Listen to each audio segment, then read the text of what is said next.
Pada saat Kevin melancarkan serangan yang telah diajarkan oleh Roman Dimitri, Chris yang akhirnya terdesak pun tak punya pilihan selain melawannya dengan segenap kekuatannya. Dengan teknik single slash-nya, serangan mereka pun saling beradu dan mengakibatkan ledakan yang begitu besar. Tapi pada akhirnya, karena kekuatan Kevin masih terpaut jauh dibandingkan dengan kekuatan yang dimiliki oleh Chris, setelah kepulan asap dari dampak ledakan itu mulai menghilang, terlihat Kevin pun jatuh bersujud karena kehabisan tenaga setelah menggunakan semua kekuatannya untuk menggunakan teknik tersebut. Dan pada saat itu, dengan menghunuskan pedangnya ke arah Kevin, itulah pertanda kalau pertandingan duel memperebutkan pedang tanpa nama dari seri pertama pun dimenangkan oleh Chris. Sementara itu, di sisi Chris, sambil terengah-engah setelah menggunakan segenap kekuatannya melawan Kevin dalam duel tersebut, dengan apa yang telah Kevin perlihatkan, Chris pun berkata dalam hatinya kalau dirinya sudah tidak bisa lagi menganggap Kevin sebagai bocah dari daerah kumuh lagi. Karena sama seperti tujuan Kevin untuk menjadi pedang pertama bagi tuannya Roman Dimitri, dirinya juga harus bertambah kuat karena tujuannya yang lain, yaitu untuk melampaui tuannya dan menjadi swordsman terhebat yang pernah ada. Dan kenapa Chris memilih jalan tersebut? Di masa lalu, pada saat di medan pertempuran yang dipenuhi dengan mayat-mayat yang sudah tergeletak, Chris kecil cuman bisa merangkul jasad ibunya dan hanya bisa meratapi tanpa bisa berbuat banyak. Namun pada saat itu, Knight Captain Jonathan mengulurkan tangannya dan membantu dirinya yang sudah menjadi sebatang kara. Dan dengan pertolongan itu yang tanpa langsung membantu kehidupannya itu, dia pun bersumpah di dalam hatinya, kalau dia tidak akan pernah mengalami kekalahan seperti itu lagi, dan akan menjadi swordsman terhebat yang pernah ada. Setelah mengakui kekalahannya dan berkata kalau mungkin untuk menjadi pedang pertama bagi tuannya adalah hal yang begitu mustahil, Kevin pun akhirnya tumbang tak sadarkan diri, dan di sisi Chris yang mendengar ucapan dari Kevin tersebut, kalau dia ada di posisi Kevin yang sekarang, bahkan setelah puluhan tahun perjuangan dan mungkin tujuannya yang tidak masuk di akal akan mengalami kebuntuan, Chris dengan tegas berkata kalau dirinya menolak untuk tunduk di hadapan dinding kenyataan itu. Dan kemudian, Chris pun lalu meninggalkan tempat pelatihan tersebut dengan Roman yang tersenyum kecil sambil melihat dirinya berjalan dari belakang. Setelah beberapa saat Kevin dibawa ke tempat pengobatan, setelah sadar, dokter yang merawatnya pun berkata kepada Kevin, kenapa dirinya selalu memaksakan diri seperti itu. Namun tanpa dipungkiri, dia berkata kalau Chris memanglah orang yang begitu hebat, dengan keahliannya yang bisa memotong daging tanpa menyentuh satupun organ dalam yang pasti membutuhkan ketajaman yang artistik. Dokter itu lalu memberitahu Kevin yang mungkin dia tidak mengetahuinya, kalau di masa lalu, Chris mempunyai reputasi yang begitu hebat, dan di balik wajah lembutnya itu, dokter tersebut berkata kalau Chris mempunyai keganasan yang ia anggap sangat menyeramkan. Karena begitu Chris membangkitkan mananya di bawah panduan Kapten Jonathan, sesi Dimitri dipenuhi dengan pembicaraan mengenai kelahiran seorang jenius. Dan dokter itu juga berkata, kalau Chris bertemu dengan tuannya Roman hanya memberikan Chris sayap untuk terbang dan menjadi kuat lebih cepat. Karena tanpa tuannya juga, dokter itu berkata kalau Chris tetap akan bisa terbang dengan sendirinya. Dan di balik semua itu, dokter itu juga berkata kalau Kevin adalah orang yang hebat seperti Chris yang pasti akan menggapai mimpinya itu. Di sisi Kevin, setelah mendengar perkataan dokter tersebut yang mengatakan kalau Chris biasanya menghindari melukai lawan tandingnya saat berduel, namun melawannya malah mengabaikan prinsipnya tersebut, sehingga dokter itu mengasumsikan kalau Chris sepertinya menilai bahwa tidak ada cara menang selain menumpahkan darah di dalam duel tersebut. Kevin yang termenung yang membandingkan dirinya yang seorang anak dari daerah kumuh dengan Chris yang dikenal sebagai seorang jenius. Dia pun menyadari, kalau mulai di detik itu, tuannya tersebut pasti akan dikelilingi oleh orang-orang berbakat seperti Chris, Fernando, Ares serta Fred dengan mereka yang sudah dikenal sebagai rank yang pasti akan bertambah kuat di bawah ajaran tuannya itu. Dan dibandingkan dengan dirinya yang hanya orang biasa dari daerah kumuh, Kevin pun bertanya-tanya, apakah dirinya perlahan-lahan akan tertinggal di belakang mereka. Namun dengan tekadnya yang begitu kuat, Kevin pun tidak akan menyerah dengan kenyataan tersebut. Karena menurutnya, Asal dirinya yang ia anggap rendah tak seperti bawahan tuannya Roman yang lain tak menjamin kalau dirinya tidak bisa bersaing dengan mereka. Dan meski mau itu 1 tahun ataupun 10 tahun, Kevin berkata dalam hatinya kalau dia menolak untuk menjalani hidup di mana kekalahan terasa tidak asing. Dengan Kevin yang akhirnya memasuki stage of control karena terpicu oleh tekadnya itu. Dengan keinginannya untuk menguasai Demon Soul teknik yang diajarkan oleh tuannya itu. Itu adalah satu-satunya cara agar ia bisa melampaui batasan kelahirannya. Sementara itu di tempat lain, tepatnya di rumah lelang Atline, tempat tersebut pun begitu ramai. Bahkan tidak ada tempat untuk berdiri hanya untuk menyaksikan acara lelang tersebut, karena berita bahwa pedang baru yang ditempa oleh Roman Dimitri akan dipertunjukkan. Hal tersebut membuat seluruh kota ricuh, dan karena hal tersebut, lelang itu pun tertutup bagi warga biasa. Karena penawaran awalnya saja sudah 100 gold yang tak mungkin warga biasa bisa bersaing dengan para kolektor, acara pelelangan itu pun hanya bisa diikuti oleh para kolektor, yang sudah terjamin dan termasuk ke dalam anggota rumah pelelangan Atline. Setelah acara pelelangan itu sudah dimulai, seorang pembawa acara dari pelelangan tersebut pun lalu mengucapkan salam serta berterima kasih atas kedatangan para hadirin yang sudah setia menunggu akan barang yang sudah disiapkan untuk dilelang di tempat tersebut.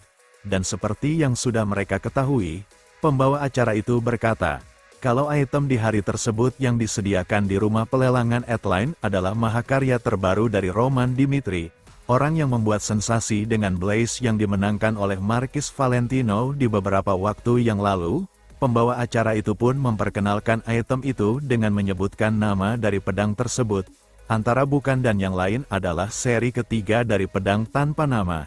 Dan pada saat pembawa acara itu memulai pelelangannya dengan membuka harga awal 100 gold koin emas, tak diduga pengunjung dari bangku nomor 1 pun langsung memberikan tawaran sebesar 10.000 koin emas. Sehingga, pembawa acara serta para pengunjung yang lain pun merasa terkejut, dan ternyata, itu adalah ulah dari Marquis Valentino yang berhasrat ingin sekali memiliki pedang tersebut, dan di sisi pembawa acara itu, dengan harga penawaran pertama sebesar 10.000 koin emas tersebut dari Marquis Valentino, kemudian mencoba memberikan kesempatan kepada para pengunjung yang lain mungkin ada yang ingin menawar lebih dari Marquis Valentino. Tapi karena tidak ada yang menawar lagi, akhirnya seri ketiga dari pedang tanpa nama pun terjual seharga 10.000 koin emas kepada Marquis Valentino, sekaligus menjadi sejarah pelelangan karena pertama kali, karena harga penawaran awal begitu tinggi. Setelah acara pelelangan tersebut sudah selesai, Marquis Valentino yang terlihat sedang berjalan untuk kembali ke kediamannya pun berkata kepada pelayannya untuk segera mengatur pertemuan dengan keluarga bangsawan terdekat di wilayahnya, serta menyuruh pelayannya itu untuk membagi jadwal ke pagi dan siang hari.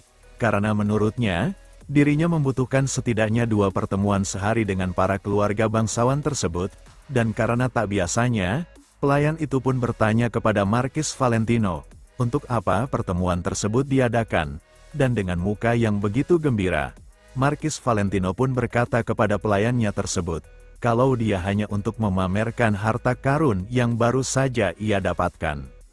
Setelah beberapa waktu berlalu, tak diduga Dimitri pun mendapat panggilan dari seseorang yang meminta tolong, dan diketahui, orang tersebut adalah tawanan yang ditawan oleh Kekaisaran Kronos.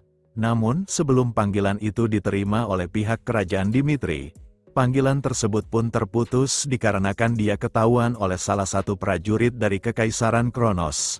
Pada saat tawanan itu disiksa oleh prajurit tersebut, sambil tersenyum seolah-olah dia sedang menyiksa seekor hewan, dia berkata kepada tawanan itu untuk diam dan hanya bekerja saja, karena kalau dia mematuhi perkataan prajurit tersebut, prajurit itu berkata kalau dia mungkin akan membiarkan tawanan itu hidup lebih lama, dan karena tawanan itu sudah membangkang dan berusaha menyelundupkan magic communication untuk menghubungi kerajaan Dimitri, prajurit itu berkata kalau dia akan menerima hukuman yang begitu berat.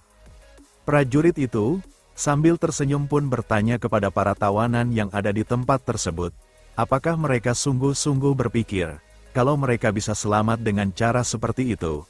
dengan dia yang menganggap kalau Roman Dimitri bahkan tidak memikirkan pertukaran tawanan dan malah membunuh semua prajurit dari pasukan Kekaisaran Kronos.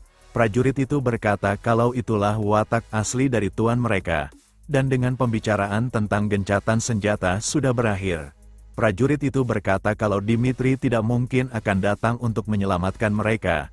Dan tawanan itu yang berkata kalau itu tidaklah mungkin dilakukan oleh tuannya Roman Dimitri.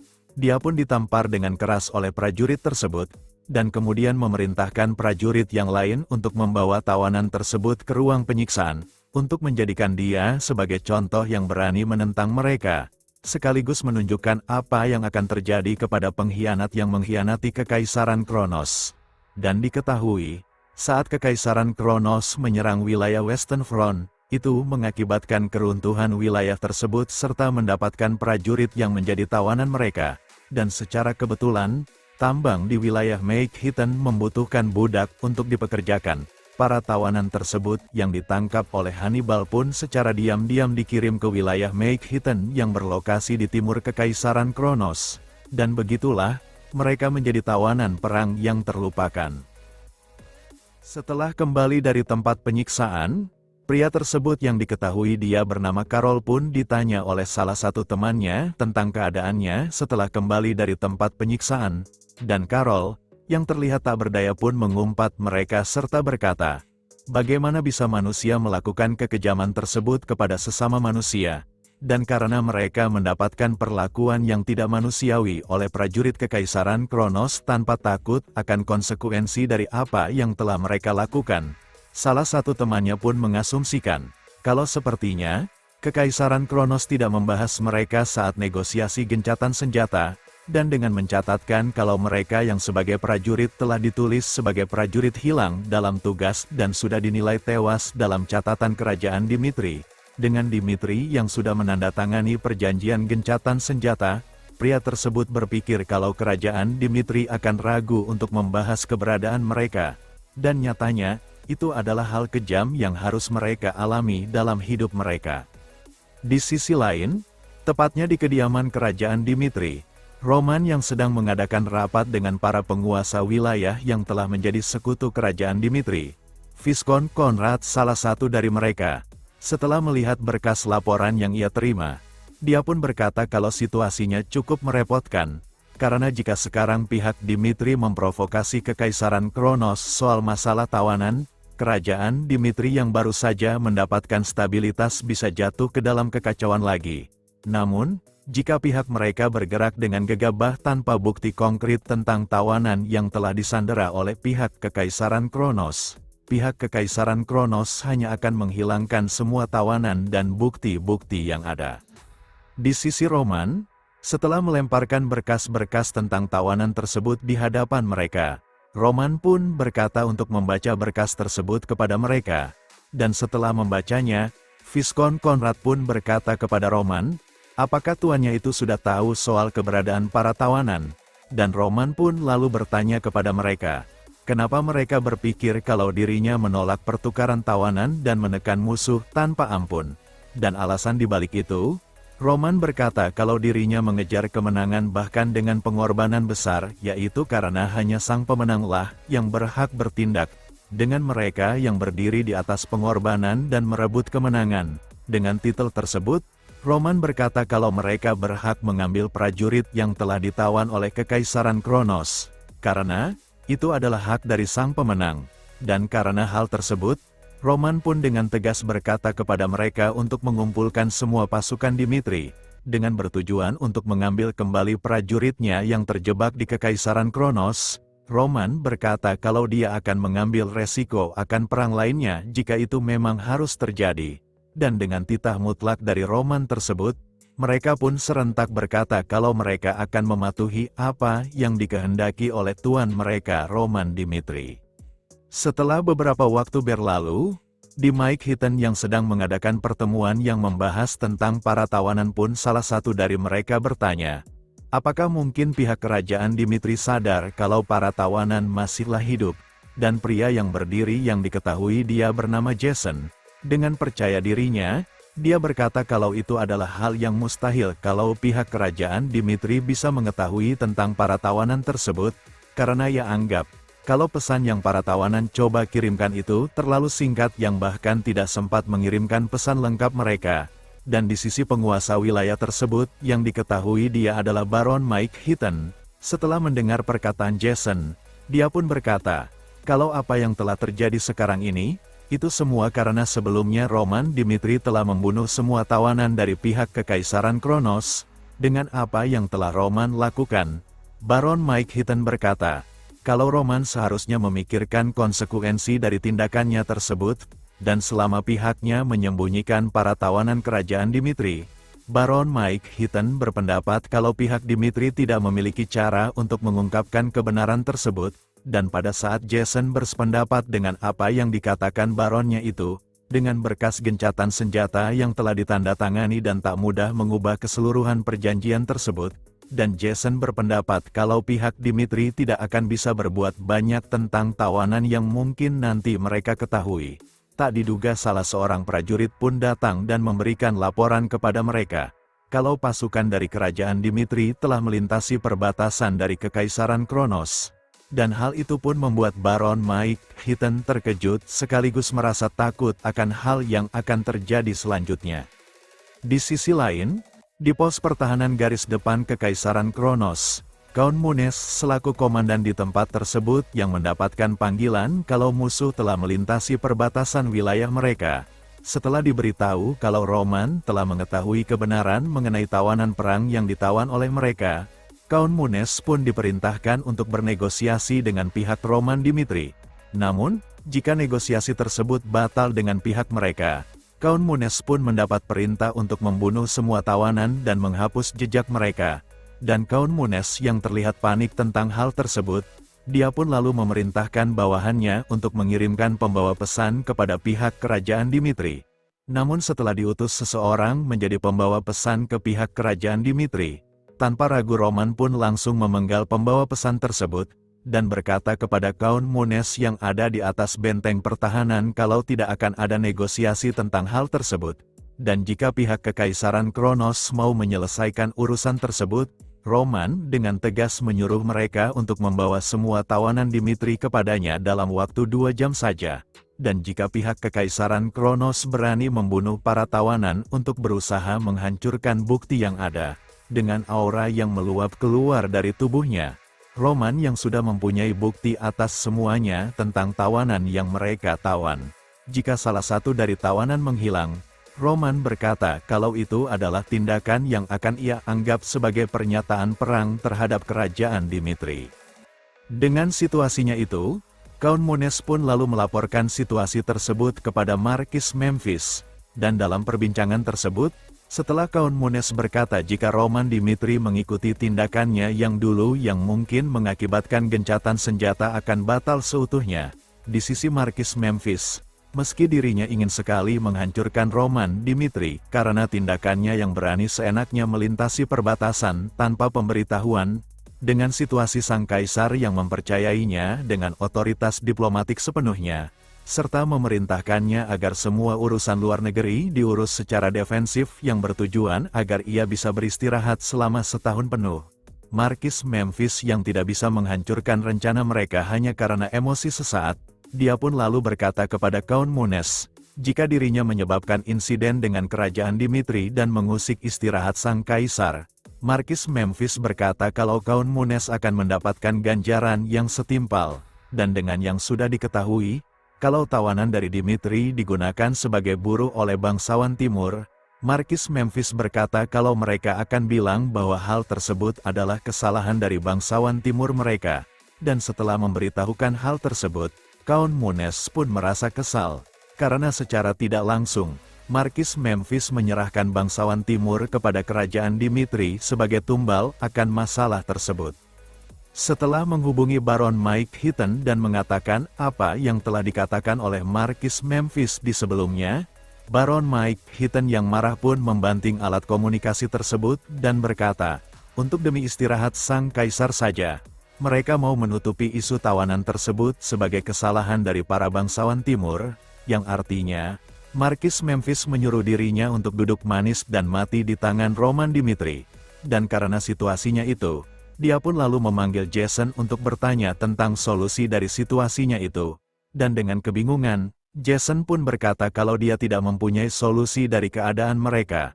Karena dengan kekaisaran Kronos yang telah membuang mereka, tidak ada pilihan lain selain ampunan dari Roman Dimitri sebagai harapan terakhir mereka. Dan jika mereka menyerahkan semua tawanan sesuai tuntutan dari Roman Dimitri, mungkin hal tersebut bisa menyelamatkan mereka dari kematian. Dan karena tak punya pilihan selain itu, Baron Meigheaton pun akhirnya memberikan perintah untuk membawa semua tawanan ke hadapannya. Setelah menemui semua tawanan dari pihak Dimitri, setelah melihat beberapa tawanan yang tergeletak sakit parah karena disiksa oleh mereka, salah satu bawahan Baron Meigheaton pun lalu bertanya, apakah mereka harus menyembunyikan tawanan tersebut? Tapi jika itu dilakukan, Baron Meigheaton berkata kalau itu mungkin akan diketahui oleh pihak kerajaan Dimitri yang sudah berkata kalau pihaknya mempunyai bukti tentang para tawanan. Namun, Jason dengan percaya dirinya dia berkata, karena mereka sudah sepenuhnya menyembunyikan para tawanan dari dunia luar, dia berpikir kalau pihak kerajaan Dimitri mustahil mengenali semua tawanan di dalam catatan mereka. Dan karena hal tersebut, Baron Meigheaton pun memerintahkan para bawahannya untuk menghapus para tahanan yang terluka parah seperti yang ada di hadapannya itu. Setelah 2 jam telah berlalu, Baron Meigheaton yang membawa para tawanan pun berkata kepada Roman Dimitri, kalau pihaknya telah mengumpulkan semua tawanan Dimitri yang diinginkan oleh Roman Dimitri, dengan meminta maaf karena telah menutup kebenaran tentang mereka dan memberikan alasan dikarenakan penandatanganan gencatan senjata yang tiba-tiba yang membuat hal itu terjadi. Baron Meigheaton yang melewatkan kesempatan untuk mengungkapkan hal tersebut pun meminta maaf kembali dan menyerahkan hukuman yang akan ia terima oleh Roman Dimitri. Namun dengan pertimbangan dari pihak Kekaisaran Kronos, yang menginginkan perdamaian, Baron Meigheaton meminta ampunan bagi nyawanya itu. Tetapi, tanpa ragu, Roman langsung meninju wajahnya itu. Dan setelah meraih kepalanya, Roman dengan tegas berkata kepada Baron Meigheaton kalau dia sudah memperingatkan pihaknya itu untuk tidak meninggalkan satupun orang dari kerajaan Dimitri. Dan tanpa ragu, dia pun langsung membunuh Baron Meigheaton di hadapan Jason bawahannya itu, yang seketika membuatnya takut tentang apa yang akan terjadi terhadap hidupnya itu. Dan dengan aura yang mengintimidasi, Roman pun berkata kepada Jason untuk membawa orang-orangnya yang telah disembunyikan oleh pihak Kekaisaran Kronos. Setelah membawa semua tahanan yang terkapar tak sadarkan diri karena telah disiksa oleh pasukan Kekaisaran Kronos, Lukas yang datang bersama Roman pun memberikan informasi mengenai daftar para tahanan yang tak sesuai dengan apa yang ia dapatkan dari Guild Informasi. Dan dengan apa yang dikatakan oleh Lukas tersebut, Roman pun bertanya kepada bawahan Baron Meigheaton, di mana sisa para tahanan yang mereka sembunyikan, dan dengan paniknya, bawahan Baron Meigheaton pun menyangkal tuduhan dari Lukas tersebut dan berkata, kalau dia telah membawa semua para tahanan ke hadapan Roman Dimitri, dan meski ia tidak tahu serta tidak yakin kriteria apa yang digunakan di daftar yang dibawa oleh Lukas tersebut, tapi jika benar dan tidak ada di hadapan mereka, bawahan Baron Meigheaton berkata kalau mungkin orang yang tidak ada telah mati dalam peperangan yang sudah terjadi. Seperti yang sudah Roman ketahui, bawahan Baron Meigheaton berkata kalau kebanyakan tawanan sudah berada di dalam kondisi yang buruk saat tertangkap, dan karena hal tersebut, bawahan Baron Meigheaton berkata kalau itu bukanlah salah mereka.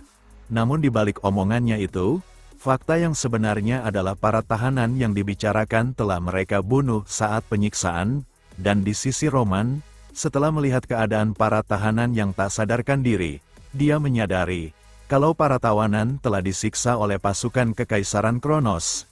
Dan untuk memastikan kebenaran itu, Roman pun lalu berjalan ke arah Carol dan kemudian mengalirkan energi kehidupan seperti yang telah ia lakukan kepada Kevin dan Henderson di beberapa waktu yang lalu. Dan setelah beberapa saat, Carol yang akhirnya tersadar pun lalu bangun dan melihat ke arah tuannya itu. Lalu, Roman dengan tegas berkata kepada Carol untuk memberitahukannya apa yang terjadi kepadanya dan rekan-rekannya itu. dan hal tersebut pun mulai membuat bawahan dari Baron McHitton pun mulai merasa panik. Dengan suara yang terbata-bata, Carol pun menceritakan kepada tuannya Roman Dimitri, kalau dia mengingat dan masih tidak bisa melupakan wajah rekan-rekannya yang remuk di bawah reruntuhan selagi mereka tewas di hadapannya itu. Namun apa yang lebih tak tertahankan dibanding rasa sakit akan jari dan kulitnya yang robek. Sambil meneteskan air matanya, Carol berkata kalau itu adalah kebohongan yang mereka para pasukan Kekaisaran Kronos katakan kepada tuannya itu. Dan dengan apa yang sedang terjadi di hadapannya itu, Carol pun akhirnya menyadari, kalau Dimitri bukanlah kerajaan yang membuang orang-orangnya, melainkan Kekaisaran Kronoslah yang jahat menyembunyikan kebenarannya dan memaksakan perjanjian gencatan senjata. Dan di sisi Roman, setelah mendengar apa yang terjadi terhadap bawahannya tersebut, Roman pun lalu bertanya kepada Carol, siapa yang melakukan itu kepadanya sampai mendapatkan luka seperti itu. Dan dengan bersusah payah Carol mengangkat tangannya itu, dia pun lalu menunjuk ke arah Jason dan berkata kalau pria sialan itulah yang melakukan kekejaman terhadap mereka. Dan Jason yang ketakutan pun, dia langsung berlari untuk mencoba melarikan diri. Namun, Chris dengan sigap bergerak cepat dan meraih kepala Jason untuk menjatuhkannya. Pada saat Jason mencoba menyadarkan dirinya karena dijatuhkan oleh Chris, Roman yang menghampirinya dengan mengeluarkan aura pekatnya itu. Meski Jason dengan sungguh-sungguh meminta maaf dan ampunan kepada Roman Dimitri, Roman tanpa ragu langsung memotong kedua kakinya itu. Dan pada saat ia sedang menjerit kesakitan karena kehilangan kedua kakinya itu, rekannya pun lalu datang dan berkata kepada Roman, bukankah mereka sudah memenuhi tuntutan Roman tersebut dan membawa semua tawanan yang telah ia minta? Tetapi, kenapa Roman masih melakukan tindakan tersebut kepada rekannya itu? Dan dengan tatapannya yang tajam, Roman berkata, kalau sampah ini yang dimaksudkan kepada Jason tersebut, dia telah menyiksa penduduknya. Dan karena itu, Roman berkata kalau dia hanya membalas perbuatannya, namun setelah dipikir-pikir, hal tersebut masihlah kurang dan berkata kalau dia akan melakukan tindakan yang lebih buruk dari apa yang sudah ia lakukan barusan. Dan dengan situasi yang mulai memburuk itu, bawahan Baron McHitton pun berpendapat, kalau untuk menghentikan Roman Dimitri, pihaknya perlu membutuhkan komando yang lebih tinggi untuk menghentikan kekejaman Roman Dimitri. Setelah mengambil keputusan memanggil Markis Memphis untuk menghentikan kekejaman Roman Dimitri, pria tersebut yang menyampaikan kepada Markis Memphis, kalau Roman tidak hanya melintasi perbatasan tanpa pemberitahuan, bawahan Baron McHitton juga berkata kalau sekarang Roman telah mengeksekusi penduduk mereka dengan sendirinya yang ia anggap kalau tindakan tersebut sudah kelewat batas. Dan dengan apa yang sedang terjadi di tempat tersebut, Markis Memphis pun lalu berkata lewat panggilan sihir itu, jika Roman berhenti di detik itu juga, pihaknya akan mengakui sebagian tuduhannya dan mengakhiri situasinya tersebut sekarang juga. Namun, Roman yang mendengar itu, dia pun berkata, jika pihak Kekaisaran Kronos mengakui kesalahannya itu, maka, Roman berkata kalau dia akan memberikan kesempatan untuk membuktikan ketulusan pihak Kekaisaran Kronos, dan untuk nyawa warganya yang disiksa sampai mati. Roman berniat untuk membunuh semua orang di garis depan Kekaisaran Kronos, dan jika Markis Memphis masih menginginkan kedamaian setelah itu, Roman dengan tegas berkata, kalau dia akan mengakhirinya dengan membakar abis markasnya itu.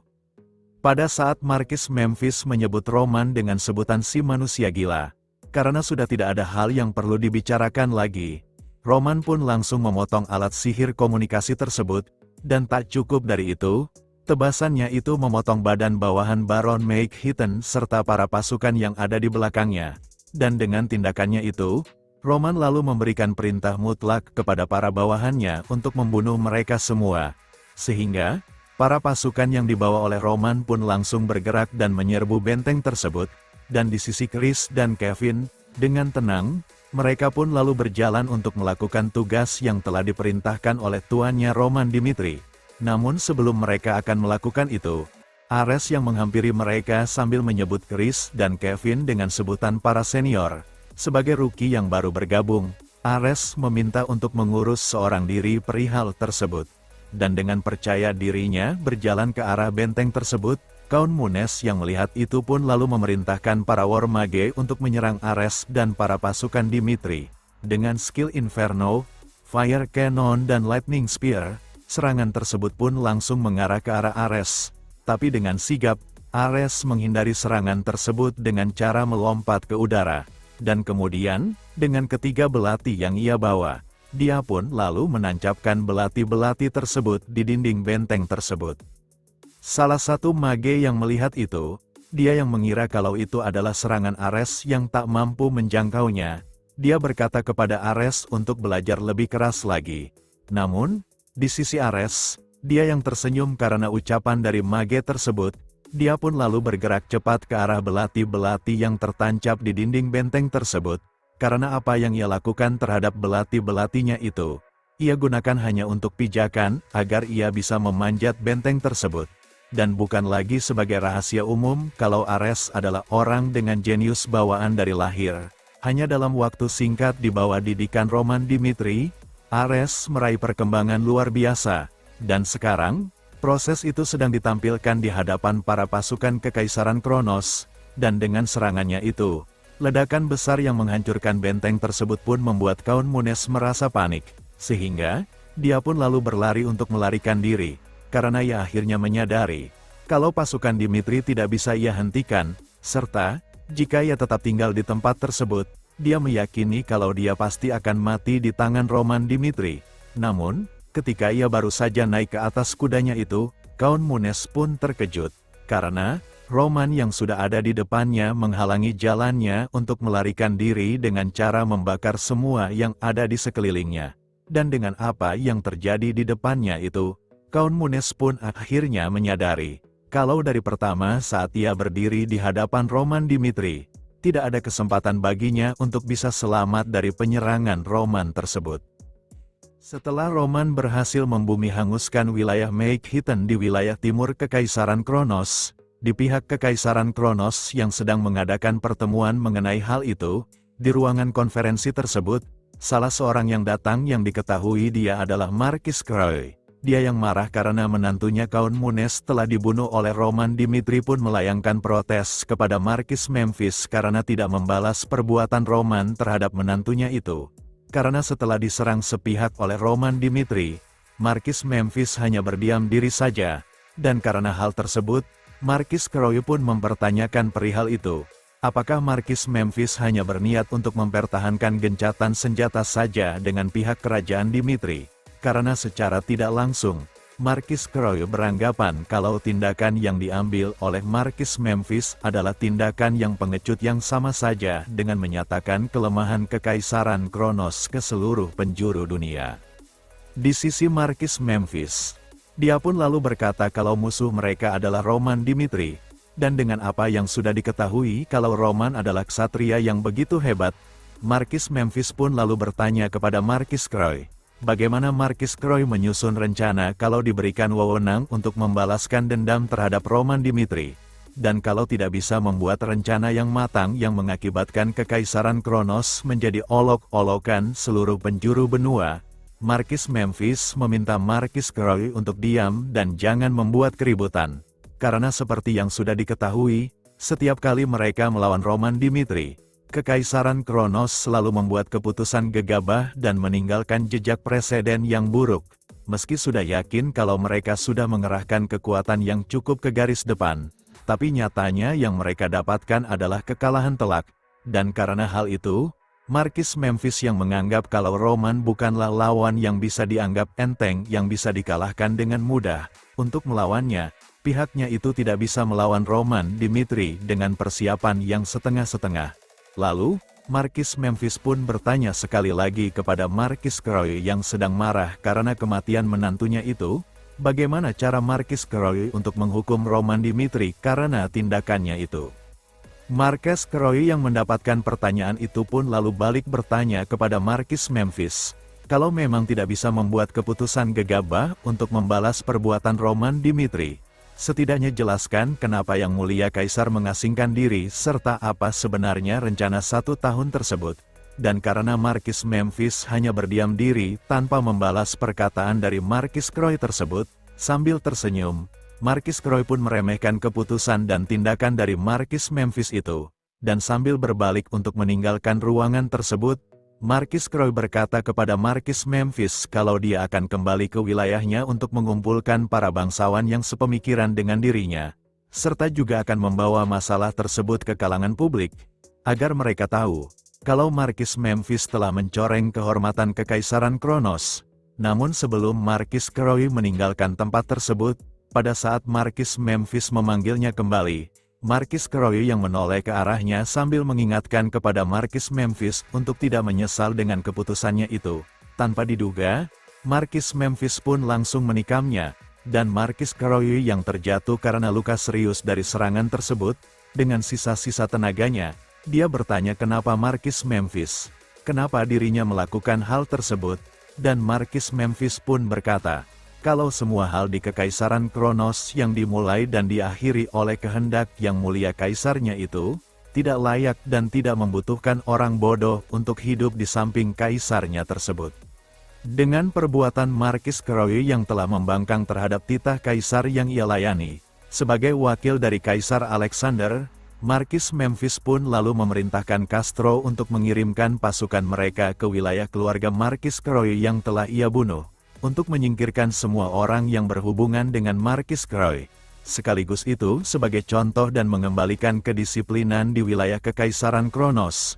Dan dengan titah tersebut, Castro sebagai Komandan Royal Knight pertama dari Kekaisaran Kronos mematuhi apa yang diperintahkan oleh Markis Memphis tersebut, dan setelah mendobrak meja di hadapannya, sambil tersenyum di hadapan para petinggi Kekaisaran Kronos, Markis Memphis berkata kepada mereka untuk mempercayai keputusan kaisarnya itu, karena tidak lama lagi, sejarah kemenangan selamanya akan berada di sisi Kekaisaran Kronos, serta memperingatkan mereka yang ada di ruangan tersebut untuk jangan meragukan kehebatan yang dimiliki oleh kekaisaran mereka, kalau mereka tidak mau senasib dengan Markis Croy yang ia anggap sebagai manusia yang sangat bodoh. Sementara itu, di wilayah kerajaan Dimitri, setelah mereka kembali dan merawat para tawanan yang mengalami luka serius akan penyiksaan yang dilakukan oleh para prajurit Kekaisaran Kronos, Chris pun menyampaikan kepada Roman yang datang ke tempat perawatan mereka, kalau keadaan mereka benar-benar sangatlah kritis. Terutama dengan Carol yang mendapatkan penyiksaan yang begitu keji, Chris berkata kalau tubuhnya sudah cacat akibat dari penyiksaan tersebut, dan bahkan jika ia pulih setelah perawatannya itu, kerusakan permanen yang ia dapatkan tidak dapat terhindarkan. Dan di sisi Roman, setelah mendengarkan informasi dari keadaan para tawanan, dia pun lalu berkata, kalau mereka yang menerima dampak serius seperti yang dialami oleh Carol tersebut, Roman meminta untuk menempatkan mereka menuju divisi non-combat seperti di bawah unit ketiga, dan jika mereka ingin hidup sebagai warga sipil biasa, Roman meminta kepada Chris untuk mencabut status mereka sebagai prajurit dengan secara terhormat, serta tidak lupa untuk memberikan kompensasi yang adil terhadap mereka. Setelah Chris mengiyakan perkataan tuannya tersebut, tanpa diduga, Carol yang bersusah payah bangun dari tempatnya pun berkata kalau dia tidak mau pensiun dari seorang prajurit kerajaan Dimitri, meski ia harus dipindahkan dari divisi lain dan bahkan tidak bisa mengangkat pedangnya kembali. Carol dengan segenap hati berkata kalau dia siap untuk menyerahkan nyawanya demi kerajaan Dimitri, dan meski Chris berkata kalau Carol tidak perlu berbuat seperti itu, Carol masih tetap ingin melakukan hal tersebut, tidak peduli nanti akan menjadi seperti apa. Carol dengan keteguhan hatinya berkata kalau dia akan melakukan hal yang ia inginkan, dan hal itu pun diikuti oleh para rekannya yang lain, dan meminta kepada tuannya untuk bisa melayaninya sampai akhir. Dan di sisi Roman, dia yang melihat kesungguhan dari para bawahannya itu, dia pun akhirnya mengizinkan apa yang mau mereka lakukan. Dengan Dimitri yang mendapatkan pondasinya sebagai kekaisaran yang berkembang dan membangun benteng tak tergoyahkan yang tidak bisa ditantang oleh siapapun. Sementara itu, di kerajaan Hector, Edwin Hector yang terlihat sedang bermeditasi pun berkata dalam hatinya, kalau setiap pergerakan yang dilakukan oleh Roman yang melampaui akal sehat bahkan di imajinasinya itu, Kekaisaran Kronos yang pernah berbangga diri pun menahan amarahnya. Namun di dalam kesunyian tersebut terdapat badai yang akan segera bergejolak, dan Edwin Hector yang mengira kalau perselisihan langsung sudah tidak terelakkan lagi. Di saat waktunya tiba, keseimbangan di benua akan berubah selama-lamanya. Dan dia yang sekarang, yang berpikiran tidak bisa lagi melindungi kerajaannya tersebut. Apa yang sekarang dibutuhkan oleh kerajaan Hector bukanlah Pangeran Edwin Hector, melainkan seorang mage yang cukup kuat untuk melindungi kerajaannya. Setelah serangan berani dari kerajaan Dimitri di seberang perbatasan pada garis pertahanan Kekaisaran Kronos, hal itu pun menimbulkan kegaduhan dan jawaban setiap kerajaan pun mulai bercabang. Dan sekali lagi, karena berkat rajanya yang bijak, kerajaan Frank pun mengalami perkembangan yang begitu pesat, dan di wilayah kerajaan Frank tersebut, Raja Frank yang tahu tentang kejadian itu dan berafiliasi dengan kerajaan Dimitri pun bertanya kepada bawahannya, bagaimana mereka bisa membantu kerajaan Dimitri, dan bawahannya yang bernama Kaun Samir pun berkata, kalau kebetulan ada acara khusus yang akan dilaksanakan, adiknya Roman Dimitri yang bernama Loren Dimitri.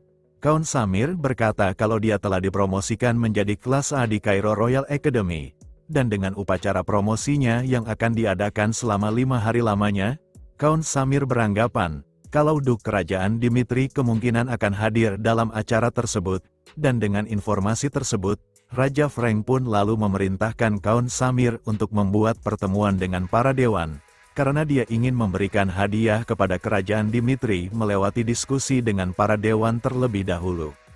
Dengan insiden yang baru-baru yang telah terjadi, perhatian sepenjuru benua Salamander pun mulai berpindah menuju Cairo Royal Academy, dan di tempat tersebut, Loren Dimitri yang terlihat kecapean berlatih pun ditanya oleh salah satu temannya, kenapa dirinya melakukan hal itu meski Loren tahu kalau dirinya sudah lulus dari ujian promosi tersebut, meski tidak ada satupun saingan yang tersisa di kelas B dan bahkan senior mereka di kelas A sudah mewaspadai dirinya, Loren Dimitri masih bekerja keras dan melatih dirinya itu.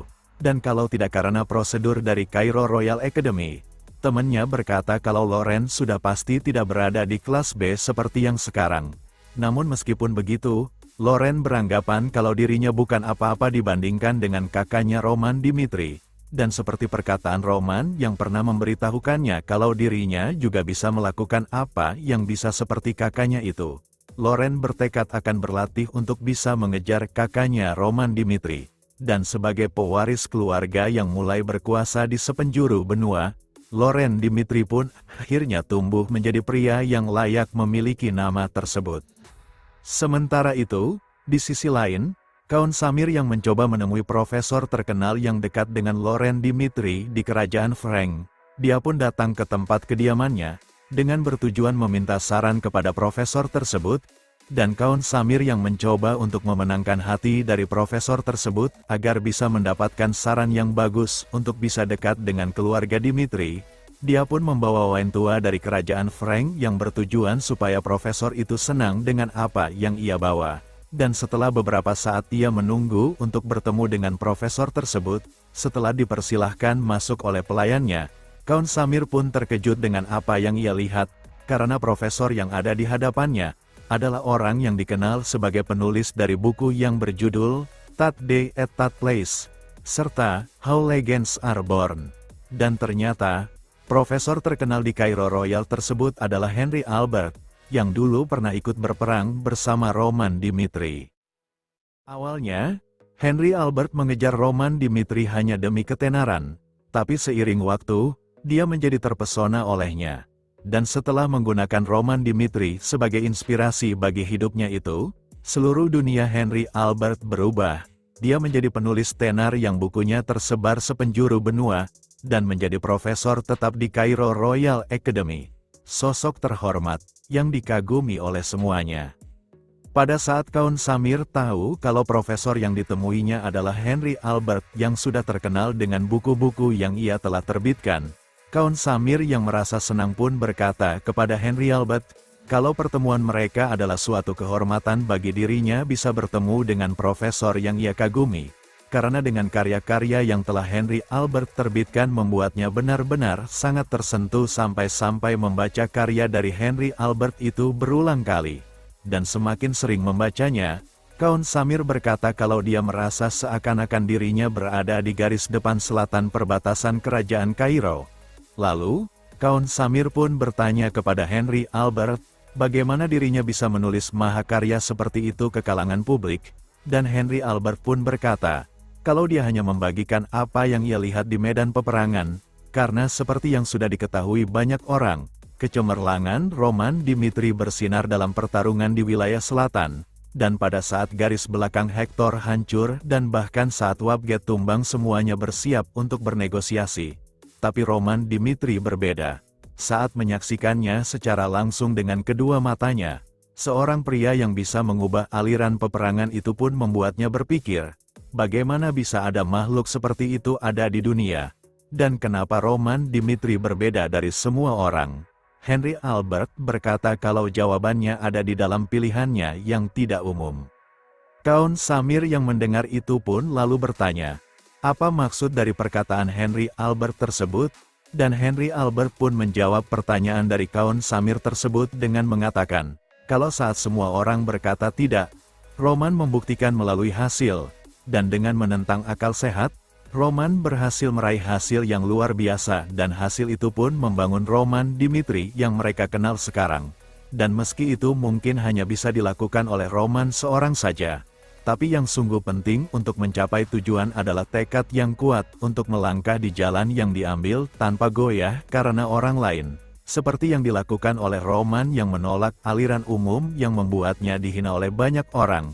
Tapi pada akhirnya, dia bisa membuka zaman yang baru. Dan dengan apa yang dikatakan oleh Henry Albert tersebut, Kaun Samir yang menganggap itu adalah ajaran langsung dari profesor yang ia kagumi, dia pun berkata kalau itu adalah suatu kehormatan tanpa akhir bagi hidupnya. Namun apa yang sudah ia dapatkan di pertemuan tersebut, Kaun Samir pun berkata, kalau tujuan sebenarnya ia datang yaitu untuk bertanya mengenai Loren Dimitri adik dari Roman Dimitri. Dan di sisi Henry Albert, yang tersenyum karena tahu tujuan dari Kaun Samir adalah untuk menjalin hubungan dengan keluarga Dimitri, dia pun mempersilahkan Kaun Samir untuk menanyakan apapun mengenai Loren Dimitri. Karena di Royal Academy, Henry Albert berkata kalau tidak ada yang lebih mengenal Loren Dimitri dibandingkan dengan dirinya.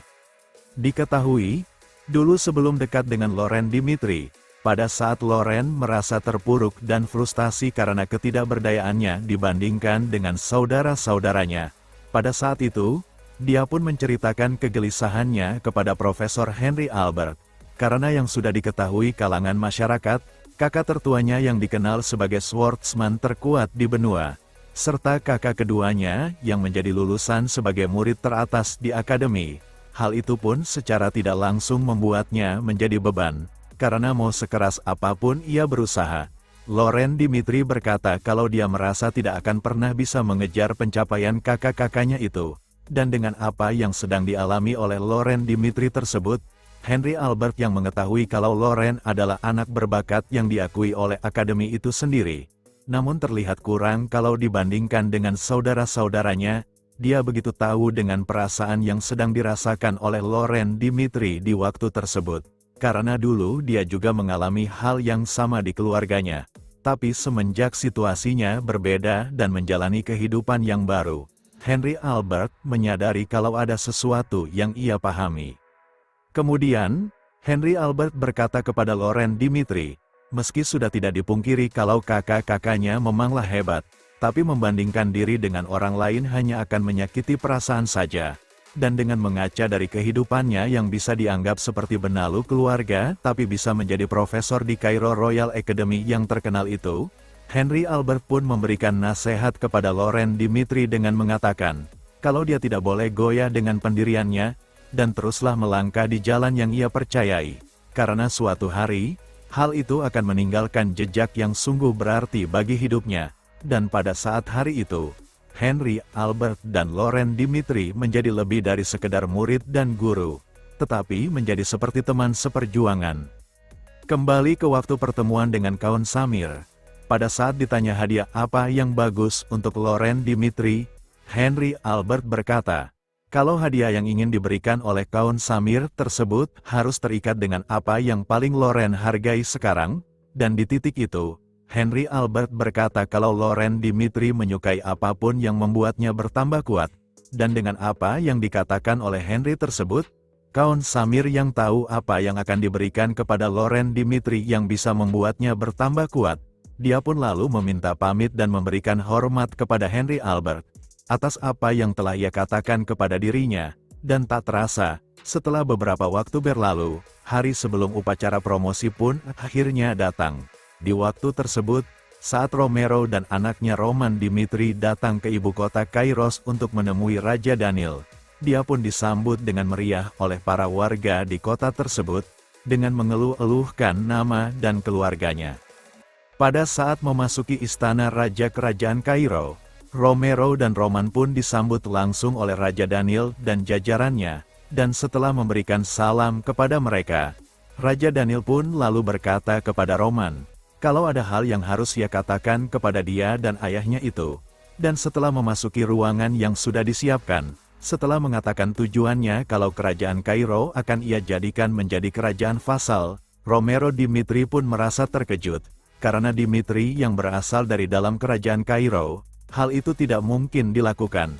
Namun meski begitu hal tersebut masih bisa dilakukan, kalau kerajaan Dimitri mengklaim julukan dari Kaisar, dan Romero yang tak bisa menerima hal tersebut, dia pun lalu diberitahu oleh Raja Daniel, pada saat mereka tiba di Kairos, pasti sudah menyadari tentang situasi yang sudah terjadi, dengan penduduk yang memenuhi jalanan yang melihat keluarga Dimitri sebagai pahlawan Kairos, serta karena keluarga Dimitri sudah berbagi akar yang sama dengan kerajaan Kairo dan juga berhasil melindungi tanah yang mereka pijak, Raja Daniel berkata kalau para penduduk dengan sukarela menerima keluarga Dimitri dengan tulus dan tanpa rasa takut.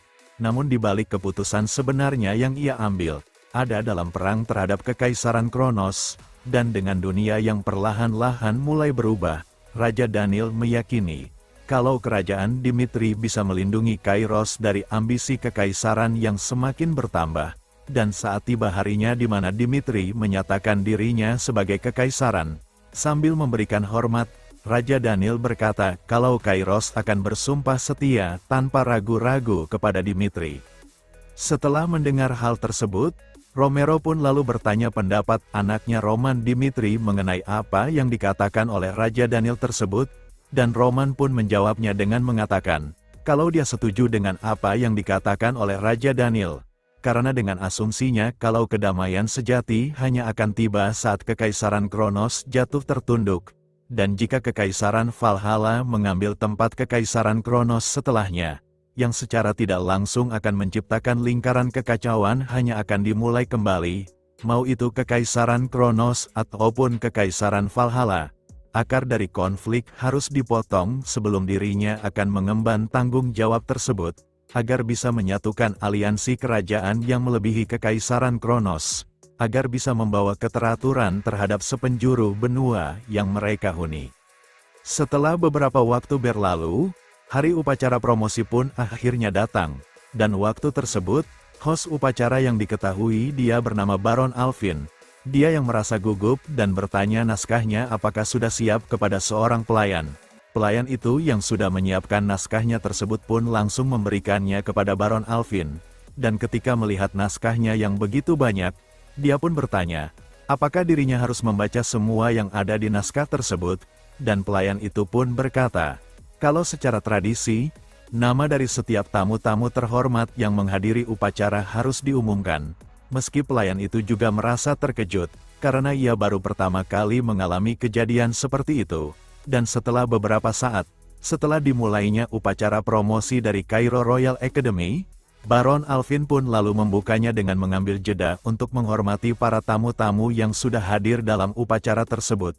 Dan kemudian, dia pun menyebutkan satu persatu para tamu-tamu terhormat tersebut, antara lain, Raja Kairo, Duke Dimitri, Baron Grasel, Viscount Conrad, Count Edline, Viscount Lawrence, Viscount Bolt, Marquis Valentino, Count Fabius, Viscount Vale, Viscount Ringo, Count Verdi, Baron Larson dan Marquis Jarvan serta tamu-tamu lain, yang hal itu pun membuat para murid yang ada di acara tersebut merasa terkejut, karena mereka tidak menyangka, kalau para bangsawan begitu banyak hanya untuk hadir dalam upacara promosi akademi saja. Dan seiring berjalannya waktu, meskipun upacara telah berakhir, tidak satupun bangsawan bangkit dari kursi mereka. Dan lalu, permainan akal para bangsawan pun dimulai. Dari masing-masing mereka berusaha memenangkan hati dari keluarga kerajaan Dimitri. Dari sekian banyaknya bangsawan yang ingin mendapatkan kesan yang baik dari keluarga Dimitri, salah satu dari mereka yang bernama Count Christine yang diutus dari kerajaan Umberto, dia pun memberanikan diri yang pertama mendekati keluarga Dimitri, dan setelah memperkenalkan dirinya, kemudian memberikan rasa hormatnya serta mengucapkan ucapan selamat atas kenaikan pangkat yang diraih oleh Laurent Dimitri. Dengan basa-basinya, Count Christine berkata, kalau setelah mendengar tentang kenaikan pangkat Tuan Muda Laurent Dimitri, dia datang ke tempat tersebut untuk menyampaikan ucapan selamat secara langsung.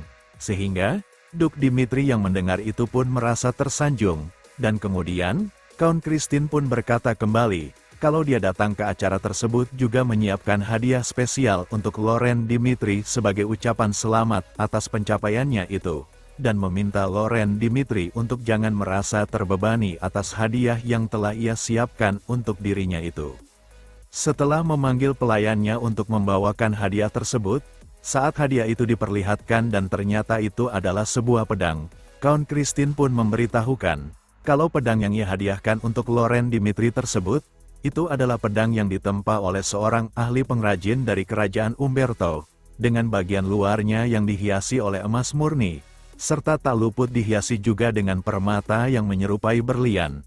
Tapi bagian pentingnya, pedang tersebut memiliki lambang keluarga Dimitri serta diukir inisial dari Laurent Dimitri, dan di sisi Laurent Dimitri, dia yang mendapatkan hadiah tersebut pun hanya merasa kebingungan dan cuman mengucapkan rasa terima kasihnya saja. Sehingga, Count Christine pun merasa heran, kenapa Laurent Dimitri tidak bereaksi sedikit pun atas hadiah yang ia berikan. Sehingga, Count Christine pun mulai bertanya-tanya, apakah Laurent Dimitri tidak menyukai hadiah mewah yang diberikan oleh dirinya itu? Tak berselang lama, seseorang pun datang sambil berkata kalau pedang tersebut adalah pedang yang sungguh luar biasa. Dan ternyata, itu adalah Count Samir dari utusan kerajaan Frank. Dia, sambil tersenyum berkata kepada Count Christine, jika dirinya membawa pedang tersebut ke upacara yang sedang diselenggarakan, itu pasti akan mencuri perhatian para tamu undangan yang telah hadir. Kemudian, setelah memberikan ucapan selamat atas kenaikan pangkat yang diterima oleh Laurent Dimitri, Count Samir berkata kalau dia juga menyiapkan hadiah kecil bagi dirinya, yang mungkin tidak semewah pedang yang diberikan oleh Count Christine tersebut, dan berharap, kalau Laurent Dimitri tidak mempermasalahkan hadiah yang akan ia berikan itu. Kemudian, Count Samir pun lalu memperlihatkan hadiah yang ia bawa untuk Laurent tersebut. Kalau itu adalah magic artifak yang baru saja dikembangkan dan dibuat khusus untuk aura swordsman, dan jika artifak tersebut dipakai di pergelangan tangan dan kaki penggunanya, itu akan secara otomatis menyesuaikan dengan ukuran penggunanya, serta beratnya bisa diatur dari 10 kg sampai 100 kg sesuai keinginan dari sang pengguna, sehingga Laurent Dimitri yang mendapatkan hadiah tersebut pun merasa senang. Namun terlepas dari itu, fitur terhebatnya dari artefak tersebut ialah fungsi peningkatan sirkulasi mana dari penggunanya, dan hal tersebut pasti akan membantu untuk pertumbuhan dari Laurent Dimitri. Laurent Dimitri, yang merasa senang mendapatkan hadiah tersebut pun mengucapkan terima kasihnya kepada Count Samir dari utusan kerajaan Frank, dan melihat anaknya senang dengan apa yang telah anaknya dapatkan dari para bangsawan tersebut, Romero Dimitri pun lalu berkata, karena para bangsawan tersebut telah bermurah hati memberikan hadiah kepada anaknya itu, Romero Dimitri pun berkata, kalau dia akan menjamu para bangsawan sebagai balasan atas hadiah yang mereka berikan. Namun tak berselang lama, para bangsawan yang lain pun berbondong-bondong datang dan masing-masing membawa hadiah untuk diberikan kepada Laurent Dimitri, dan salah satu dari mereka yang diutus dari kerajaan Hector, setelah menyampaikan apakah Tuan Romero Dimitri tahu tentang seorang pahlawan dari kerajaan Hector yang bernama Terkan, dan Romero Dimitri yang tahu orang tersebut, yang dikenal sebagai Hector Greatest Sword dan dulu pernah dijuluki sebagai Sword Master of Hector. Utusan dari kerajaan Hektor tersebut yang membenarkan hal itu pun lalu berkata, kalau hadiah yang ia siapkan adalah jurnal latihan dari orang tersebut, dengan jurnal tersebut yang tersimpan baik di dalam arsip kerajaan Hektor dan akhirnya dikeluarkan semata-mata untuk hadiah bagi Loren Dimitri. Walaupun metode yang digunakan memanglah sudah kuno, namun wawasan Terkan sudah terbukti sangatlah berharga. Dan kemudian, bangsawan yang lain yang diutus dari kerajaan Redford yang tak mau kalah pun lalu memperkenalkan diri serta berkata kalau dia membawakan hadiah juga. Kalau hadiah yang ia bawa adalah 12 set artifak latihan dan 30 spell scroll. Dan kalau persediaan habis pada saat pelatihan yang dilakukan oleh Tuan Muda Loren Dimitri, utusan itu berkata, kalau pihaknya akan mengirimkannya lebih banyak lagi. Karena dibandingkan dengan apa yang ia berikan tersebut, atas hutang budi yang dibantu oleh Roman Dimitri di beberapa waktu yang lalu, hal tersebut masihlah kurang bagi kerajaan mereka.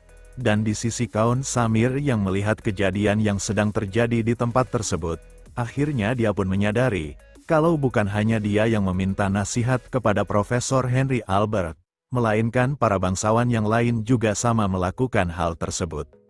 2 minggu kemudian, akhirnya Dimitri pun secara resmi menyatakan dirinya sebagai kerajaan Dimitri yang setara dengan kerajaan yang lain yang menandai langkah pertamanya menuju menjadi sebuah kekaisaran. Kekaisaran masih diam, sementara Dimitri dan aliansi kerajaan dengan cepat mengatur struktur baru mereka. Masalah sebenarnya adalah Kekaisaran Valhalla, karena semenjak kematian Morales, perebutan kekuasaan yang sengit telah terjadi di antara faksi Kekaisaran dan pasukan Duke Fierto, dan dengan berita tersebut yang secara cepat menyebar ke seluruh benua, pada saat malam hari waktu jaga di perbatasan kerajaan Dimitri, pada saat salah satu dari mereka sedang membicarakan hal tersebut kalau Kaisar Valhalla sedang mengumpulkan pasukan untuk melawan pemberontakan dari Duke Fierto, temannya pun tak mau memusingkan hal tersebut. Namun terlepas dari itu, entah Kekaisaran Valhalla atau Kekaisaran Kronos, dia hanya berharap kalau kedua kekaisaran tersebut mendapatkan hal yang buruk, dan tak berselang lama, ketika seseorang datang dari semak-semak, dan berkata lunak dengan sisa-sisa tenaganya, hal itu pun membuat para pasukan yang sedang berjaga terkejut, dan ketika ditanya siapa dirinya, orang misterius itu pun jatuh dan meminta tolong kepada mereka. Setelah membawa orang tersebut ke hadapan Roman Dimitri, Roman yang duduk di singgasananya dan tahu kalau dia berasal dari kerajaan Luna, dia pun bertanya kepada orang tersebut, kenapa seseorang dari kerajaan Luna menyeberangi Endless Mountain Range dan berakhir di tempatnya itu. Dan orang tersebut, dia yang diketahui bernama Chaden sebagai knight dari kerajaan Luna, dia pun lalu berkata, kalau sebelum dirinya mengatakan tujuannya itu, dia ingin menjelaskan situasi yang sedang terjadi di kerajaan Luna terlebih dahulu. Dan kemudian, Chaden pun memulai ceritanya itu, kalau pada saat setelah perang dengan Kekaisaran Kronos, Isabella yang ia sebut sebagai Yang Mulia, serta sebagai Ratu dan Saint di kerajaan Luna, dia tetap tinggal di benua Salamander untuk menggagalkan rencana mereka.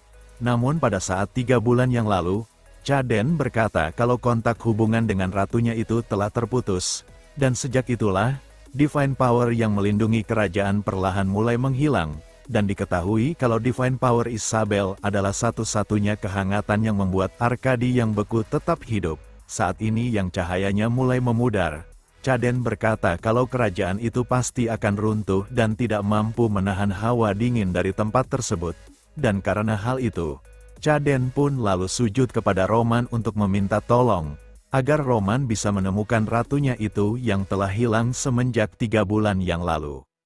Di sisi Roman Dimitri, dia yang mengingat bantuan dari Isabel yang secara tidak langsung telah membantunya mengungkapkan identitas asli dari Kaisar Alexander. Dia pun memikirkan perkataan dari Chaden tersebut, karena jika masalah yang ingin Isabel hentikan itu cukup serius, kemungkinan besar itu juga akan terkait dengan masa depan kerajaannya. Dan kemudian, Roman pun menyetujui dan akan membantu menyelidiki masalah dari Ratu Isabel. Dan setelah Chaden berterima kasih atas bantuan dari Roman Dimitri, ada satu hal lagi yang ingin ia minta bantuan dari Roman tersebut, karena semenjak menghilangnya Divine Power dari ratunya itu, seluruh Arkadi telah jatuh dalam kekacauan, dan hal itu pun bahkan kerajaan Luna dan ras-ras lain juga menderita kelaparan, dan dengan situasi tersebut, suku Orc yang dulunya dikenal sebagai pengembara Grey Wasteland melanggar perjanjian damai dan menyatakan perang. Para petinggi kerajaan Dimitri yang mendengar tentang Orc pun terkejut, karena mereka baru mendengar makhluk yang disebut Orc tersebut. Dan sementara itu, di sisi Viscount Conrad, dia berkata, kalau bukankah Arkadi seharusnya menjadi negeri indah, tempat di mana semua ras hidup berdampingan dengan damai? Dan Caden pun membenarkan hal tersebut, kalau awalnya ras-ras di Arkadi tidak saling menyakiti. Namun kekacauan itu dimulai ketika seorang Orc Lord baru yang bernama Graxar menaiki tahta kekuasaan, dengan watak dia yang suka berperang, serta berniat melahap semua ras sebagai sumber makanannya, dengan kecepatan mereka. Caden berkata kalau Arkadi akan jatuh di bawah invasi dari para Orc. Di sisi Roman yang mendengar situasi tersebut, dia pun berkata kalau membantu kerajaan Luna tidaklah akan mudah, ditambah adanya Endless Mountain Range yang harus mereka lalui, serta udara dingin yang begitu membekukan yang meresikokan nyawanya itu. Roman pun bertanya kepada Caden, kenapa pihaknya harus mengambil resiko sebesar itu untuk perang di negeri lain, dan Caden yang mengerti arah dari perkataan Roman tersebut, yang secara harfiah kalau tidak ada keuntungan sedikit pun bagi Roman Dimitri. Namun terlepas dari itu, Caden berkata, kalau Graxar pasti juga akan menjadi ancaman bagi kerajaan Dimitri, karena, kalau Orc yang berhasil menundukkan Arkadi dan telah kehabisan sumber makanan dan kelaparan, Caden berkata kalau mereka pasti akan menyeberangi Endless Mountain untuk menyerang wilayah Dimitri. Dan jika alasan itu masih belum cukup bagi Roman untuk membantunya, sambil menunjukkan lencana yang diberikan oleh ratunya itu, Caden berkata kalau ratunya sendirilah yang memberikan perintah mutlak, jika ada apa-apa yang terjadi kepadanya, atau jika Arkadi akan hancur, ratunya itu memberikan titah, kalau rakyatnya harus mencari bantuan dan setia kepada Roman Dimitri. Dan dengan situasinya itu, Caden pun berkata kepada Roman, kalau kerajaan Luna akan bersumpah untuk menjaga tanah di balik Endless Mountain, serta mengabdikan diri selamanya kepada kerajaan Dimitri. Di sisi Viscount Lawrence, dia pun memberikan pendapatnya, kalau kata-kata dari utusan kerajaan Luna memang memiliki dasar, karena jika Graxar menaklukkan Arkadi, target selanjutnya pastilah kerajaan Dimitri. Namun, Viscount Conrad tidak setuju dengan ucapan dari Viscount Lawrence. Meski sekalipun Orc itu berbahaya, memindahkan pasukan besar melintasi Endless Mountain bukanlah hal yang mudah dilakukan. Bahkan jika menang pun, pasti itu akan memerlukan biaya yang tidak sedikit. Dan di sisi Roman Dimitri, dia yang merenung dengan situasinya itu, dia pun teringat dengan kehidupannya yang lalu yang pernah ia alami, di negeri di mana salju turun sepanjang tahun. Sebuah kekuatan yang menggunakan hawa dingin itu sendiri sebagai senjata terhebat mereka. Dan wilayah tersebut dikenal dengan sebutan Northern Ice Palace. Di masa lalu, 1 tahun setelah Baek Jong Hyuk naik ke kursi Heavenly Demon, saudara laki-laki seayah yang melarikan diri setelah perang antar saudara berdarah kembali, setelah menjalin aliansi dengan sisa-sisa dari kekuatan lama, saudaranya itu yang bernama Baek Jin Myung yang bertekad dengan penuh amarah berkata, kalau dirinya masih bernafas, dia tidak akan pernah membiarkan Baek Jong Hyuk untuk bisa memimpin kultus demonik, dan satu-satunya alasan dia bisa meminta suaka di Northern Ice Palace yaitu karena ibunya berasal dari tempat tersebut. Pada saat itu, di tempat Baek Jong Hyuk yang sedang mendiskusikan tentang kemunculan kembalinya Baek Jin Myung, para bawahannya pun berkata kepada Baek Jong Hyuk dengan mengatakan, kalau pihaknya harus bisa bernegosiasi dengan pihak Baek Jin Myung, karena, dengan yang sudah diketahui kalau Baek Jin Myung pasti sudah bekerja sama dengan keluarga dari pihak ibunya di Northern Ice Palace, salah satu bawahannya pun berkata, kalau kemunculannya itu dikarenakan pihaknya tidak bisa menyentuh Baek Jin Myung dengan mudah di utara, dan karena hal tersebut, bawahannya pun berkata kepada Baek Jong Hyuk, kalau pihaknya itu harus menunggu waktu yang tepat untuk menyerang Baek Jin Myung, dan tidak boleh menyerang dengan gegabah, karena itu akan mengakibatkan kekalahan telak bagi pihaknya itu. Namun, Baek Jong Hyuk berkata, kalau di kultus demonik tidak ada pengecualian, meski sekeras apapun kondisinya di utara. Baik Jong Hyuk berkata kalau itu tidak akan bisa menghentikan tekadnya itu. Kembali ke waktu di mana Roman Dimitri sedang berdiskusi tentang permintaan pertolongan dari Chaden untuk membantu kerajaan Luna. Di waktu itu, Roman berkata, kalau yang terpenting sekarang adalah apakah resikonya sebanding dengan imbalan dari apa yang akan mereka lakukan itu. Seperti yang sudah dikatakan oleh Chaden tentang para kelompok orc, Roman berkata kalau Dimitri tidak lagi bisa mengabaikan keberadaan kelompok tersebut di masa yang akan datang.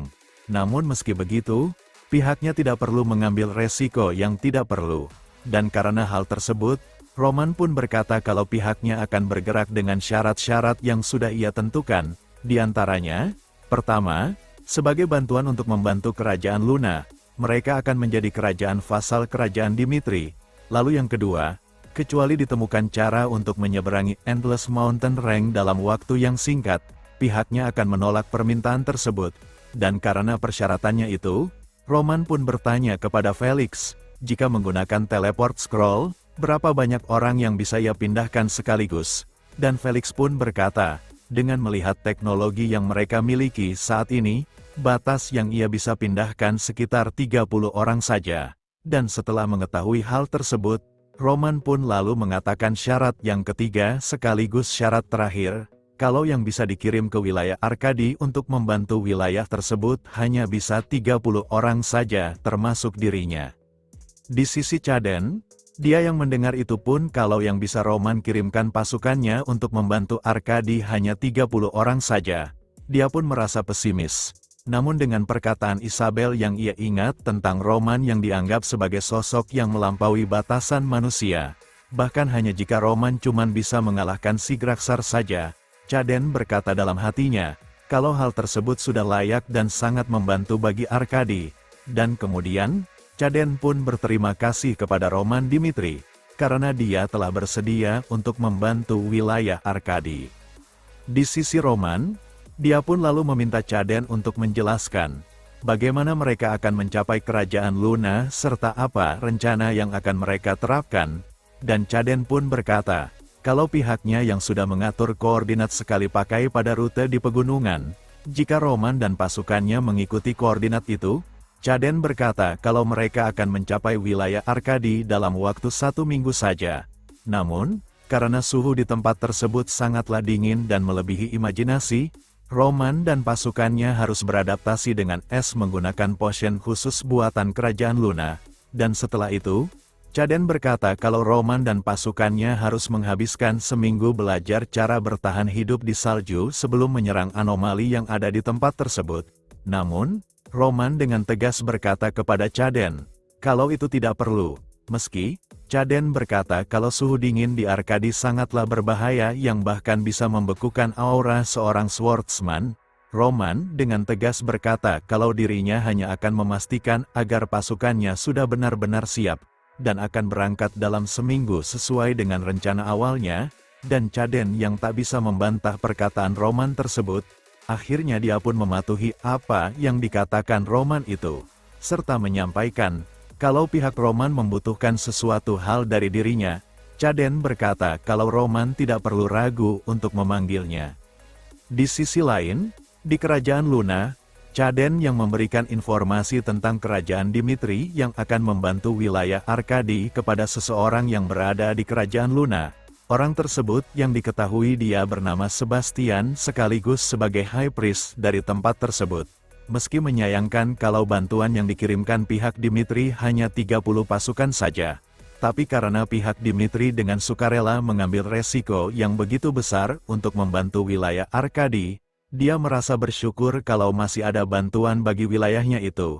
Dan dengan apa yang sudah disampaikan oleh Chaden sebelumnya, Sebastian pun berkata kepada seseorang yang ada di hadapannya, kalau bantuan yang akan dikirimkan oleh pihak kerajaan Dimitri akan tiba dalam waktu 2 minggu, dan sebelum saat waktunya itu tiba, pihaknya akan berfokus sepenuhnya pada pertahanan.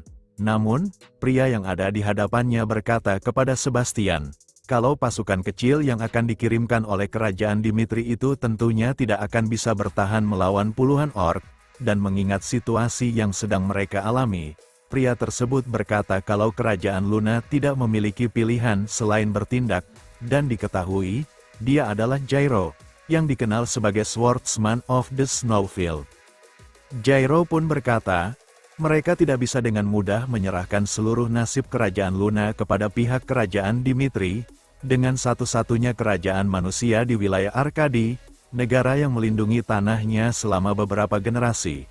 Jairo berkata kalau pihaknya tidak perlu menggantungkan nasibnya kepada kerajaan Dimitri yang hanya mengirimkan bantuan dengan kelompok kecil. Namun, melihat dengan secara realistis, Sebastian berkata kalau pihaknya tidak cukup untuk menahan pasukan para orc. Namun meski begitu, Jairo berkata, kalau mereka tidak bisa diam saja sampai bantuan dari kerajaan Dimitri tiba, dan akan mencoba untuk menyusun rencana untuk menyapu bersih para pasukan orc tersebut, dan hal itu pun memicu terbakarnya tekad dari pasukan yang lain. Dengan lantang, mereka berkata kalau mereka akan mengikuti jejak dari Jairo, yang hal tersebut membuat Sebastian menghela nafas, yang menandakan kalau pemikiran Jairo benar-benar dangkal dan sangatlah bodoh. Setelah beberapa waktu berlalu dan membuat rencana untuk menghancurkan para orc tersebut, di dekat tempat penyimpanan ke-6 di kerajaan Luna, Jairo yang berada di atas tebing beserta dengan para pasukannya pun melihat ke arah jalur yang ada di bawahnya itu. Kalau jalur tersebut yang akan diambil oleh para orc, di dekatnya terdapat wilayah para Yeti, yang diketahui, makhluk tersebut yang mempunyai tinggi lebih dari 3 meter, dan seluruh tubuhnya ditutupi dengan bulu putih tebal. Mereka dikenal sebagai makhluk dengan kekuatan besar yang bahkan ditakuti oleh para orc, dan Jairo, yang memanfaatkan kondisi tersebut mencoba memancing para Yeti untuk bertarung dengan pasukan para orc, meski hanya bisa memancing sebagian Yeti yang mungkin tidak cukup untuk sepenuhnya menghentikan pasukan para orc, tapi hal tersebut sedikit berguna untuk mengulur waktu bagi dia dan pasukannya untuk bisa melenyapkan para pasukan orc tersebut. Dan pada saat para orc tersebut sedang bertarung dengan para Yeti, Jairo yang berada di atas tebing yang melihat pertempuran tersebut pun memberikan sinyal aba-aba kepada pasukannya untuk memicu longsor agar bisa melenyapkan para orc tersebut. Namun sebelum perintahnya itu diberikan, pada saat melihat ke arah Graksar, tanpa diduga pemimpin orc tersebut melihat ke arahnya yang membuat dirinya pun merasa terkejut. Dan dibarengi dengan pasukannya yang berkata kalau para orc muncul di belakang mereka, Jairo pun mulai merasa panik, karena dia akhirnya menyadari, kalau dirinya lah yang sedari awal sudah masuk dalam jebakan yang dibuat oleh para orc tersebut. Sementara itu, di wilayah Dimitri, di hari keberangkatan mereka, Caden yang melihat ke arah pasukan Dimitri yang sudah dikumpulkan pun merasa terkejut serta tak menyangka, kalau pasukan yang dibawa oleh Roman adalah pasukan yang begitu kuat, dengan mengasumsikan kalau mereka saja sudah bisa menyaingi 3 warrior terhebat di kerajaan Luna menurutnya itu.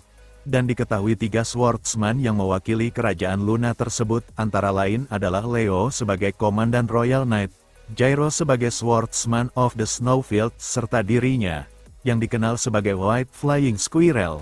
Meski selain mereka berdua, Caden yang menganggap dirinya masihlah termasuk antara para swordsman top di kerajaan Luna, dia merasa heran, kenapa prajurit yang dibawa oleh Roman mempunyai aura yang begitu mengerikan, sehingga Caden pun bertanya-tanya, seberapa banyak swordsman yang ia bisa kalahkan di hadapannya itu, dan dengan para prajurit yang dibawa oleh Roman tersebut, bahkan 30 saja Caden menganggap kalau itu lebih daripada cukup untuk memenangkan pertempuran melawan para kelompok orc. Dan di balik prajurit-prajurit hebat itu, pemimpin dari mereka adalah swordsman terkuat Dimitri, antara bukan dan yang lain adalah Roman Dimitri, dan sambil memberikan hormat, Caden berkata kepada Roman, kalau dia akan memimpin jalan menuju wilayah Arkadi, dan sementara itu, di wilayah kerajaan Luna, setelah berhasil membunuh Jairo dan pasukannya, sambil melihat ke arah tempat penyimpanan ke-6 kerajaan Luna, Graksar berkata kalau kerajaan Luna akan berakhir di hari itu juga.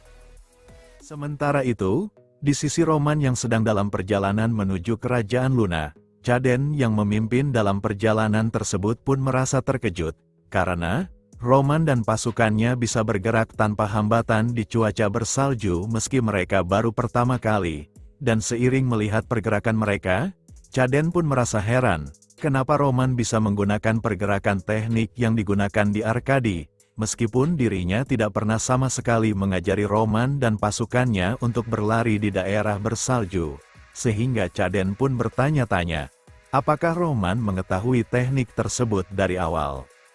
Tak berselang lama, panggilan dari Sebastian pun tersambung.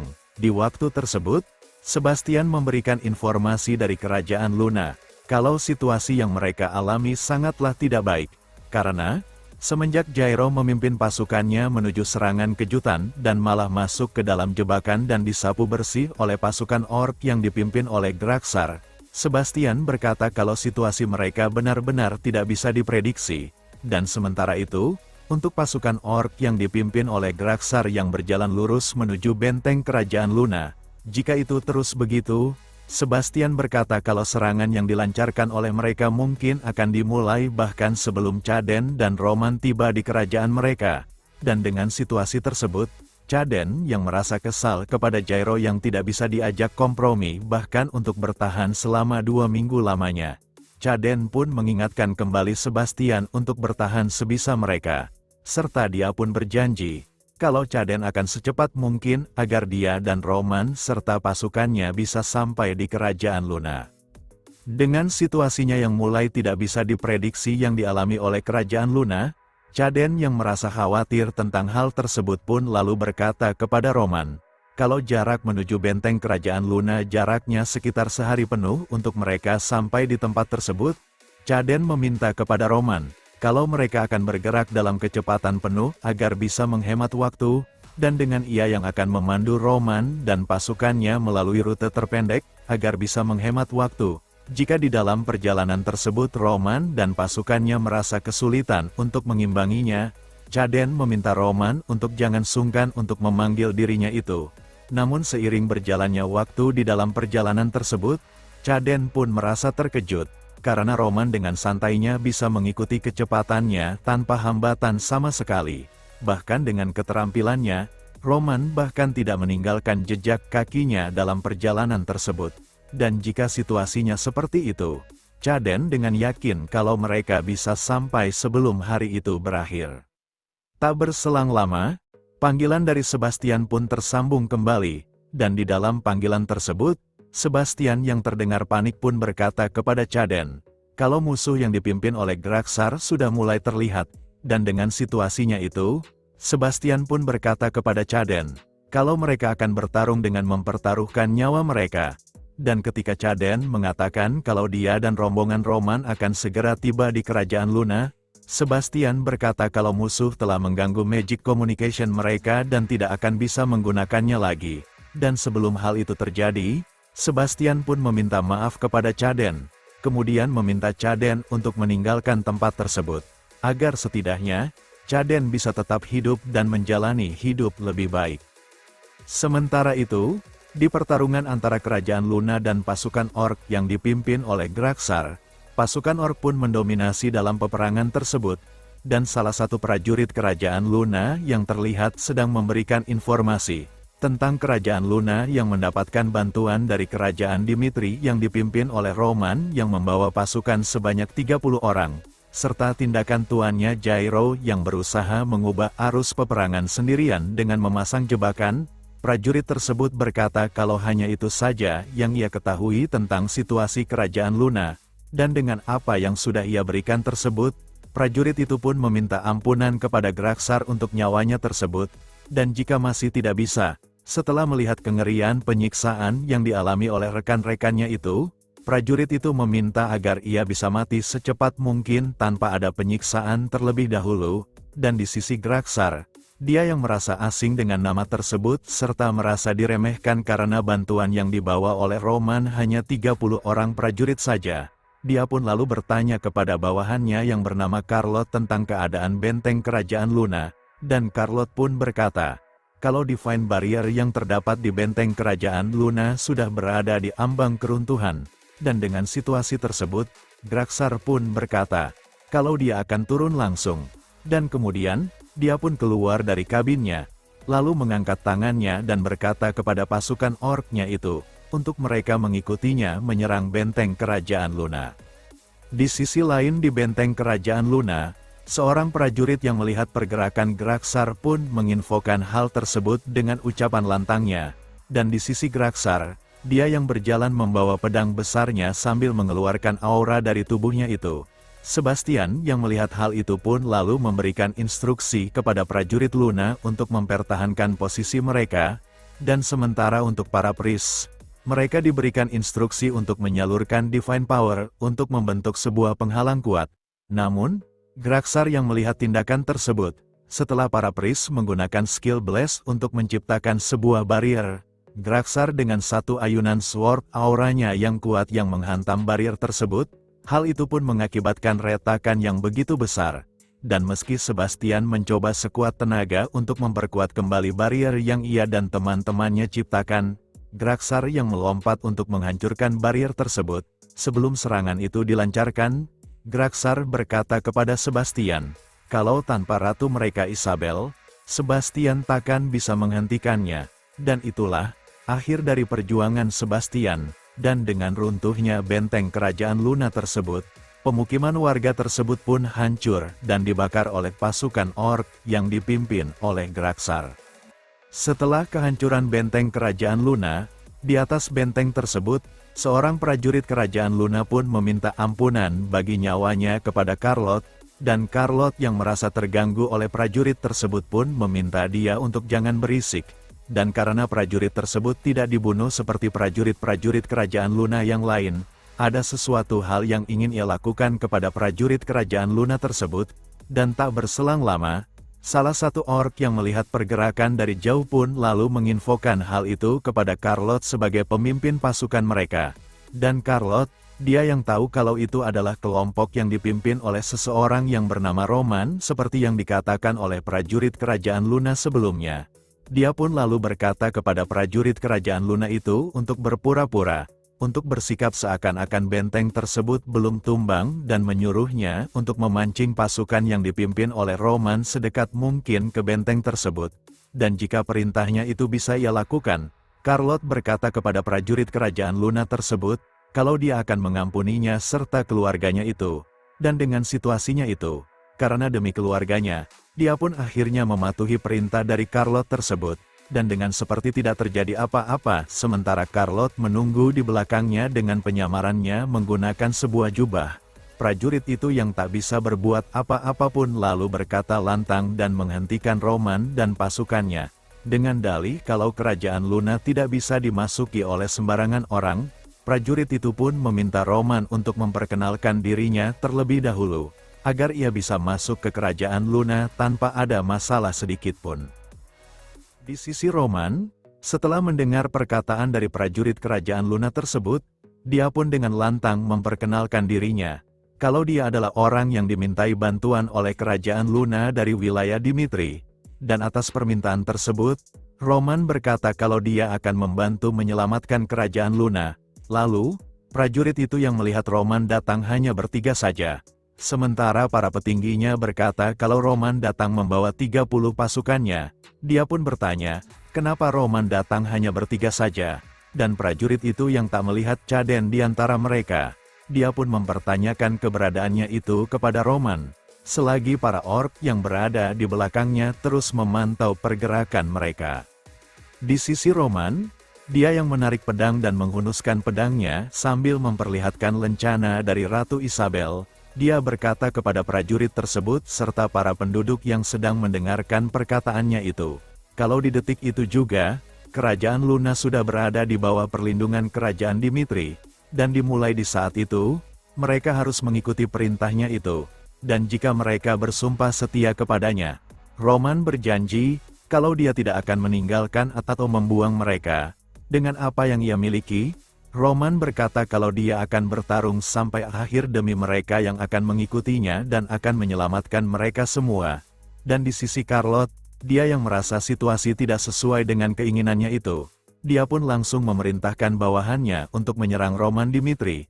Dan Roman, dia yang sudah tahu dari awal kalau benteng tersebut sudah dikuasai oleh pasukan orc, dengan menggunakan Heavenly Demon Sword teknik dari bentuk pertama gerakan awalan. Dengan sekali ayunan dari teknik tersebut, benteng tersebut pun hancur terbelah oleh kuatnya teknik yang digunakan oleh Roman itu.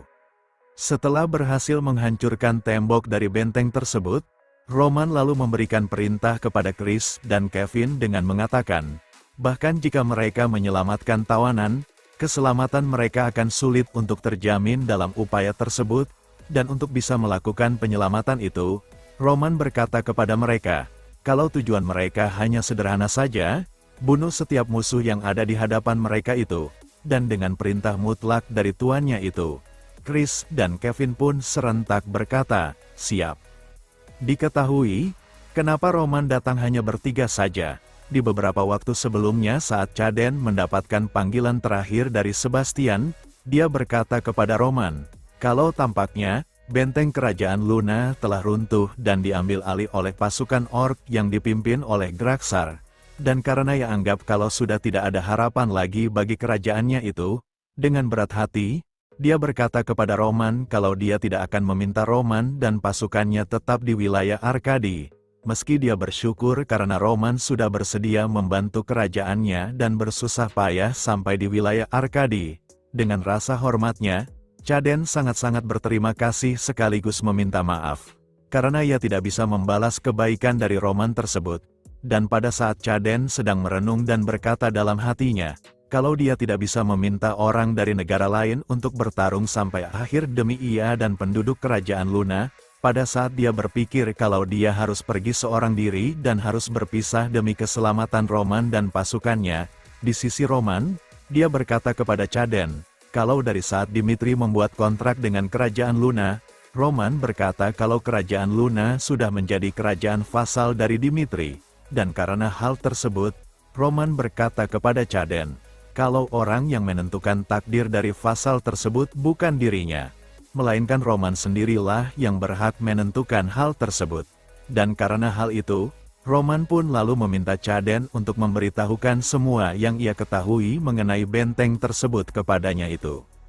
Dengan menggunakan operasi pengapit melalui jalur rahasia kerajaan Luna, operasi tersebut berjalan dengan Roman dan pasukan elitnya dalam jumlah kecil menarik perhatian musuh di gerbang utama.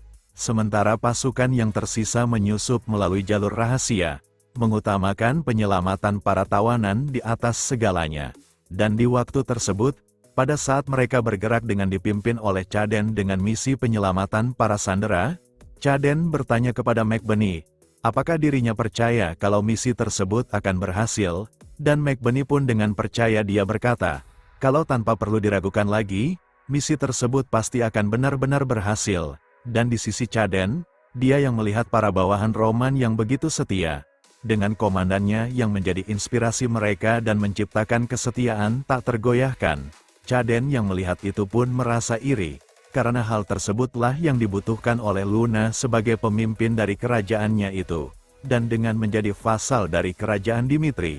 Menurutnya, keputusan tersebut bukanlah keputusan yang buruk, karena secara tidak langsung, Roman akan menjadi pemimpin mereka di kemudian hari. Pada saat ia melihat ke depan, dia pun dikejutkan dengan keberadaan dua orc yang ada di depannya itu, dan dengan sigap, McBurney dengan telepati berkata kalau dia akan mengambil orc yang bagian kiri, sementara Han berkata kalau dia akan mengambil orc yang bagian kanan, dan dengan kecepatan mereka, tanpa ada rintangan sedikit pun, mereka pun berhasil membunuh kedua orc tersebut, dan di sisi Chaden yang melihat tindakan mereka, dia pun merasa terkejut, karena akhirnya sekarang dia tahu, kalau kekuatan mereka benar-benar berbeda dari prajurit yang lain. Meski awalnya dia mengira kalau 30 orang tersebut terlalu sedikit untuk membantu kerajaan Luna, tapi seiring berjalannya waktu, menjadi mustahil untuk menilai seberapa berharganya 30 orang tersebut. Dan Chaden pun merasa bersyukur, karena dewa masih peduli kepada kerajaan Luna dengan mengirimkan bantuan lewat Roman dan pasukannya. Sementara itu, di pertempuran Roman dan pasukan orc di gerbang benteng kerajaan Luna, Carlot pun memberikan perintah kepada pasukannya untuk membunuh Roman dan pasukannya yang hanya membawa 2 orang saja. Dan pada saat para orc tersebut menyerbu dan berlari ke hadapan Roman yang terlihat santai, pada saat mereka mendekatinya, dia pun langsung bergerak ke hadapan mereka dan memenggal satu persatu dari mereka. Namun, mereka yang tak tinggal diam, mereka pun mengeluarkan aura haus darahnya. Dan salah satu dari mereka yang mencoba menyerang Roman Dimitri dengan menggunakan kampak besarnya itu. Sebelum serangan itu mengenainya, Roman menghindari serangan tersebut dengan cara melompat ke udara, dan menjadikan kampaknya itu menjadi pijakan untuk melompat kembali sekaligus melancarkan serangan yang telak menembus tengkoraknya itu. Dan sebelum ia mendarat kembali ke tanah, Roman lalu menggunakan Heavenly Demon Sword, teknik dari bentuk kedua fase pertengahan. Dengan second strike tersebut, sebagian besar pasukan orc itu pun terpental jauh dan mati seketika.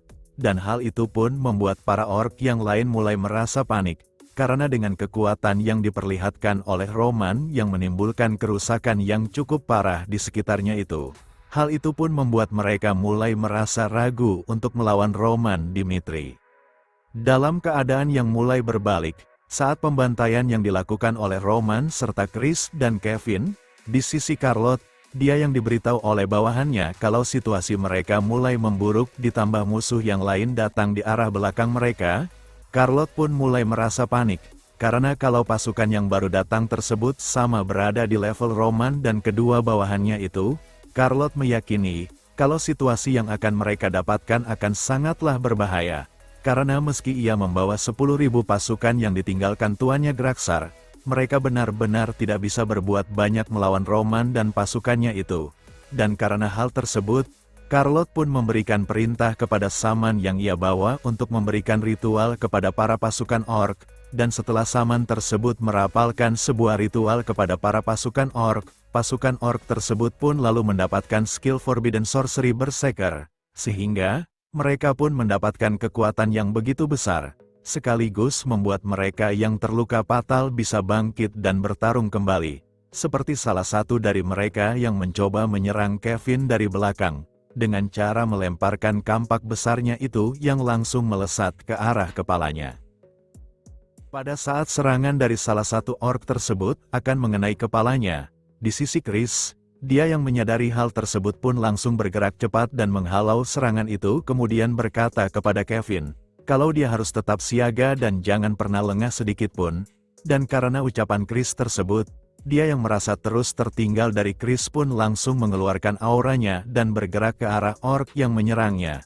Dan setelah melancarkan serangan tebasan dan kemudian melompat untuk melancarkan serangan lanjutannya. Setelah berhasil membunuh orc tersebut, Kevin berkata kepada Chris, kalau meski dirinya tidak turun tangan untuk menghalau serangan itu, Kevin berkata kalau dia masih bisa menghindari serangan tersebut. Namun, Chris mencoba mengejek dan memprovokasi Kevin dengan mengatakan, bagaimana dengan taruhan siapa yang lebih banyak membunuh para orc tersebut, karena kalau Kevin bersikap sombong seperti itu, kemenangan sudah pasti bisa menjadi miliknya itu. Namun, setelah melihat pertempuran tuannya di garis depan, apa yang mereka bicarakan adalah omong kosong belaka. Dan karena hal tersebut, Chris pun berkata kepada Kevin, bagaimana kalau taruhan tersebut dibatalkan saja, dan Kevin pun menyetujui usulan dari Chris itu. Di sisi Charlotte, dia yang melihat pembantaian tersebut pun mulai merasa panik, karena bukannya menunjukkan tanda-tanda kelelahan karena melawan begitu banyak prajurit orc yang ia pimpin, tapi malah sebaliknya dan membuat jarak di antara mereka semakin menipis. Dan karena situasinya mulai mendesak, Charlotte pun meminta Saman yang ada di sampingnya untuk menggunakan mantra yang lebih kuat untuk menyerang Roman dan bawahannya. Namun, Roman yang melihat itu langsung melancarkan sebuah serangan ke arah Saman tersebut, yang langsung membunuh dan melenyapkannya tanpa tersisa, sehingga hal itu pun membuat Charlotte ketakutan dan mencoba melarikan diri. Dan di dalam pelariannya itu, akhirnya dia pun menyadari, kalau lawan yang sedang ia hadapi bukanlah orang yang bisa ia kalahkan, dan untuk mencoba bertahan dalam pertempuran tersebut, dia pun berlari ke sebuah bangunan untuk mencari seorang sandera untuk dijadikan sebagai alat bernegosiasi dengan Roman Dimitri. Setelah beberapa waktu berlalu, dari kelompok Caden dan pasukan Roman yang bertugas untuk menyelamatkan para sandera, akhirnya mereka pun berhasil menyelamatkan sebagian para penduduk dari sekapan para orc tersebut, dan di waktu penyelamatan itu, Caden yang mengira kalau perang tersebut sudah berakhir bagi kerajaannya, sambil melihat McBurney yang menginstruksikan para bawahan Roman yang lain dengan dia yang mengatakan, Untuk regu satu yang bertugas melacak tawanan sesuai yang sudah direncanakan, dan regu kedua diinstruksikan untuk mengikutinya untuk mengawal para tawanan menuju gerbang utama. Chaden yang melihat mereka pun melanjutkan perkataannya. Kalau Roman benar-benar orang yang sangat luar biasa, karena hanya dengan 30 orang saja, dia dan pasukannya bisa mengubah perang yang mustahil dimenangkan menjadi kemenangan mutlak bagi mereka. Dan pada saat salah satu orc yang masih hidup mencoba menyerang Chaden dari arah belakang, dia yang menyadari hal tersebut pun langsung berbalik sambil melancarkan serangannya, dan setelah berhasil membunuh orc tersebut dengan lantang, dia berkata kepada para penduduk untuk mengikuti pergerakan dari orang-orang Dimitri, dan serentak, para penduduk pun mengikuti apa yang dikatakan oleh Chaden tersebut. Setelah beberapa waktu berlalu, di gerbang utama, setelah berhasil membantai para pasukan orc tersebut, Chris yang terlihat lelah sambil bersandar di benteng itu pun berkata, kalau apa yang telah dilakukan oleh tuannya benar-benar sangatlah hebat, dibandingkan dengannya yang bersusah payah dan menghabiskan sebagian besar staminanya, dan hal itu pun dialami sama oleh Kevin, ditambah, ia menganggap kalau dirinya masih kalah jauh dibandingkan dengan Chris. Tapi Roman, dia yang berdiri di depan mereka dengan mayat-mayat orc yang tergeletak di belakangnya itu, dia tanpa sedikit pun terlihat lelah setelah berhasil membantai ribuan pasukan orc, dan kemudian, tak berselang lama, salah satu bawahannya pun datang untuk memberikan informasi yang telah ia dapatkan, dengan ia yang mengatakan bahwa orc yang dipanggil dengan sebutan Carlot yang bertugas sebagai komandan dari para pasukan orc tersebut, dia berkata kalau Carlot telah berhasil merebut sebuah bangunan dan menyandera para tawanan, dan Roman, yang mendapatkan informasi itu pun meminta bawahannya untuk mengantarkannya untuk menemui orc tersebut.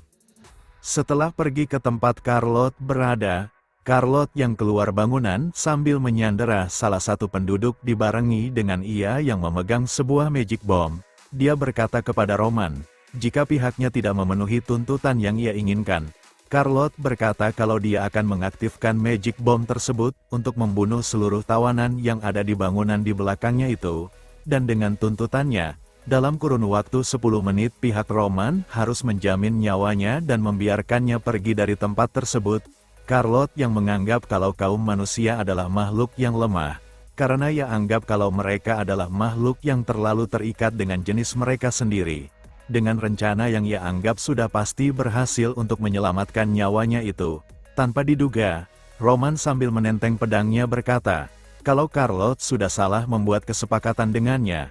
Kemudian, Roman pun berkata kembali kepada Carlot, apakah Carlot tidak tahu kenapa dirinya tidak langsung dibunuh? Dan Carlot yang terlihat panik, dia yang berkata kalau Roman sudah berkata omong kosong, saat Roman akan mengeluarkan sesuatu dari balik jubahnya itu. Carlot yang panik pun bertanya tentang hal tersebut. Namun Roman hanya mengeluarkan tangannya untuk menunjuk dirinya sambil berkata, kalau komandan pengecut tanpa kehormatan, yang membuang bawahannya dan lari dalam rasa takut, itu adalah dirinya yang ia anggap tak lebih sebagai sampah saja. Pada saat Carlot tersulut emosi dengan ucapan Roman, pada saat ia mengatakan kalau ucapan Roman tersebut bisa mengakibatkan orang-orang yang ia sekap mati, dengan cepat, Roman langsung memotong tangan Carlot yang memegang magic bomb tersebut. Dan setelah berkata kalau apa yang dilakukan dan apa yang sudah ia katakan tidak berarti sedikit pun bagi dirinya itu, Roman pun memotong kembali tangan Carlot yang satunya. Dan setelah berpikir sejenak tentang apa yang harus Roman lakukan bagi nasib nyawanya tersebut, setelah tahu apa yang harus ia lakukan, dia pun lalu menyeret Carlot dan melemparkannya ke arah para penduduk Luna, dengan dia yang berkata kalau itu adalah satu-satunya komandan orc yang masih selamat. Dengan niatan untuk menghabisinya, Roman berkata kalau ada dari penduduk kerajaan Luna ingin membunuhnya, dia akan memberikan sebuah pedang kepada mereka. Kemudian, Roman pun lalu bertanya kepada para penduduk kerajaan Luna, siapa di antara mereka yang ingin melakukan hal tersebut. Meski Carlot di posisi terdesak dan tak bisa berbuat apa-apa, pada saat dia berkata kalau dia akan membunuh para penduduk yang ingin mencoba membunuhnya itu, para penduduk yang mendengar itu pun merasa ketakutan. Tapi, salah satu dari mereka pun maju, sambil mengacungkan tangannya, dia berkata kalau dia akan melakukannya. Dan diketahui, dia bernama Smith, Orang yang kehilangan temannya akibat Carlotte, dengan dia yang sambil meneteskan air matanya, Smith berkata, karena perbuatan dari Carlotte tersebut, temannya yang berarti harus tewas mengenaskan. Dia, yang Smith anggap orang yang baik bahkan tidak bisa membunuh seekor semut. Carlotte, yang dengan tega mencabik-cabik tubuhnya di hadapannya itu, sambil mempertanyakan hal tersebut kepada Carlotte kenapa dirinya melakukan tindakan sekeji itu. Dia tanpa ampun terus menusukkan pedangnya itu kepada Carlotte, dan hal tersebut yang memicu kemarahan para penduduk yang lain, mereka yang kehilangan keluarganya dan orang-orang yang mereka sayangi. Sambil meneteskan air mata mereka, mereka tanpa ragu melampiaskan kemarahan mereka, dan dengan tanpa belas kasihan langsung menusukkan pedang mereka ke arah Carlotte. Di sisi Chaden, dia yang melihat kejadian tersebut terlihat terkejut, karena apa yang dilakukan oleh warganya benar-benar di luar nalar dari sifat kemanusiaan mereka. Karena meski Carlotte sudah mati, mereka masih tetap menghunuskan pedang mereka. Dan karena hal tersebut, Chaden pun lalu bertanya kepada Roman Dimitri, bukankah apa yang dilakukan oleh para warganya sudah cukup karena Carlotte yang mereka hakimi sudah tidak bernyawa? Tapi, Roman malah balik bertanya, apakah kejadian tersebut terlihat kejam di mata Chaden? Dan Chaden pun menjawab dengan mengatakan, kalau dia tidak bisa diam saja melihat Smith jatuh lebih jauh lagi. Namun, Roman dengan tegas berkata, kalau apa yang dipikirkan oleh Chaden benar-benar salah besar. Dengan fakta kalau Arkadi yang damai sudah tidak ada lagi. Orang-orang tersebut harus mengemban luka yang tidak akan pernah mereka lupakan. Dan jika Luna ingin maju melewati masa lalunya, Luna harus menginjak-injak musuhnya di kemudian hari. Dan itulah fakta dari perang. Dengan perang yang masih belum berakhir, di balik benteng Luna yang menanti mereka melihat kengerian yang akan Chaden alami terus berulang. Roman berkata, jika Chaden sungguh ingin merebut balik kedamaian, Chaden harus bisa tidak menunjukkan ampunan tak berarti kepada musuhnya itu. Dan itulah cara Dimitri yang akan Chaden ikuti mulai dari sekarang. Next, kita lanjut di part selanjutnya. Terima kasih.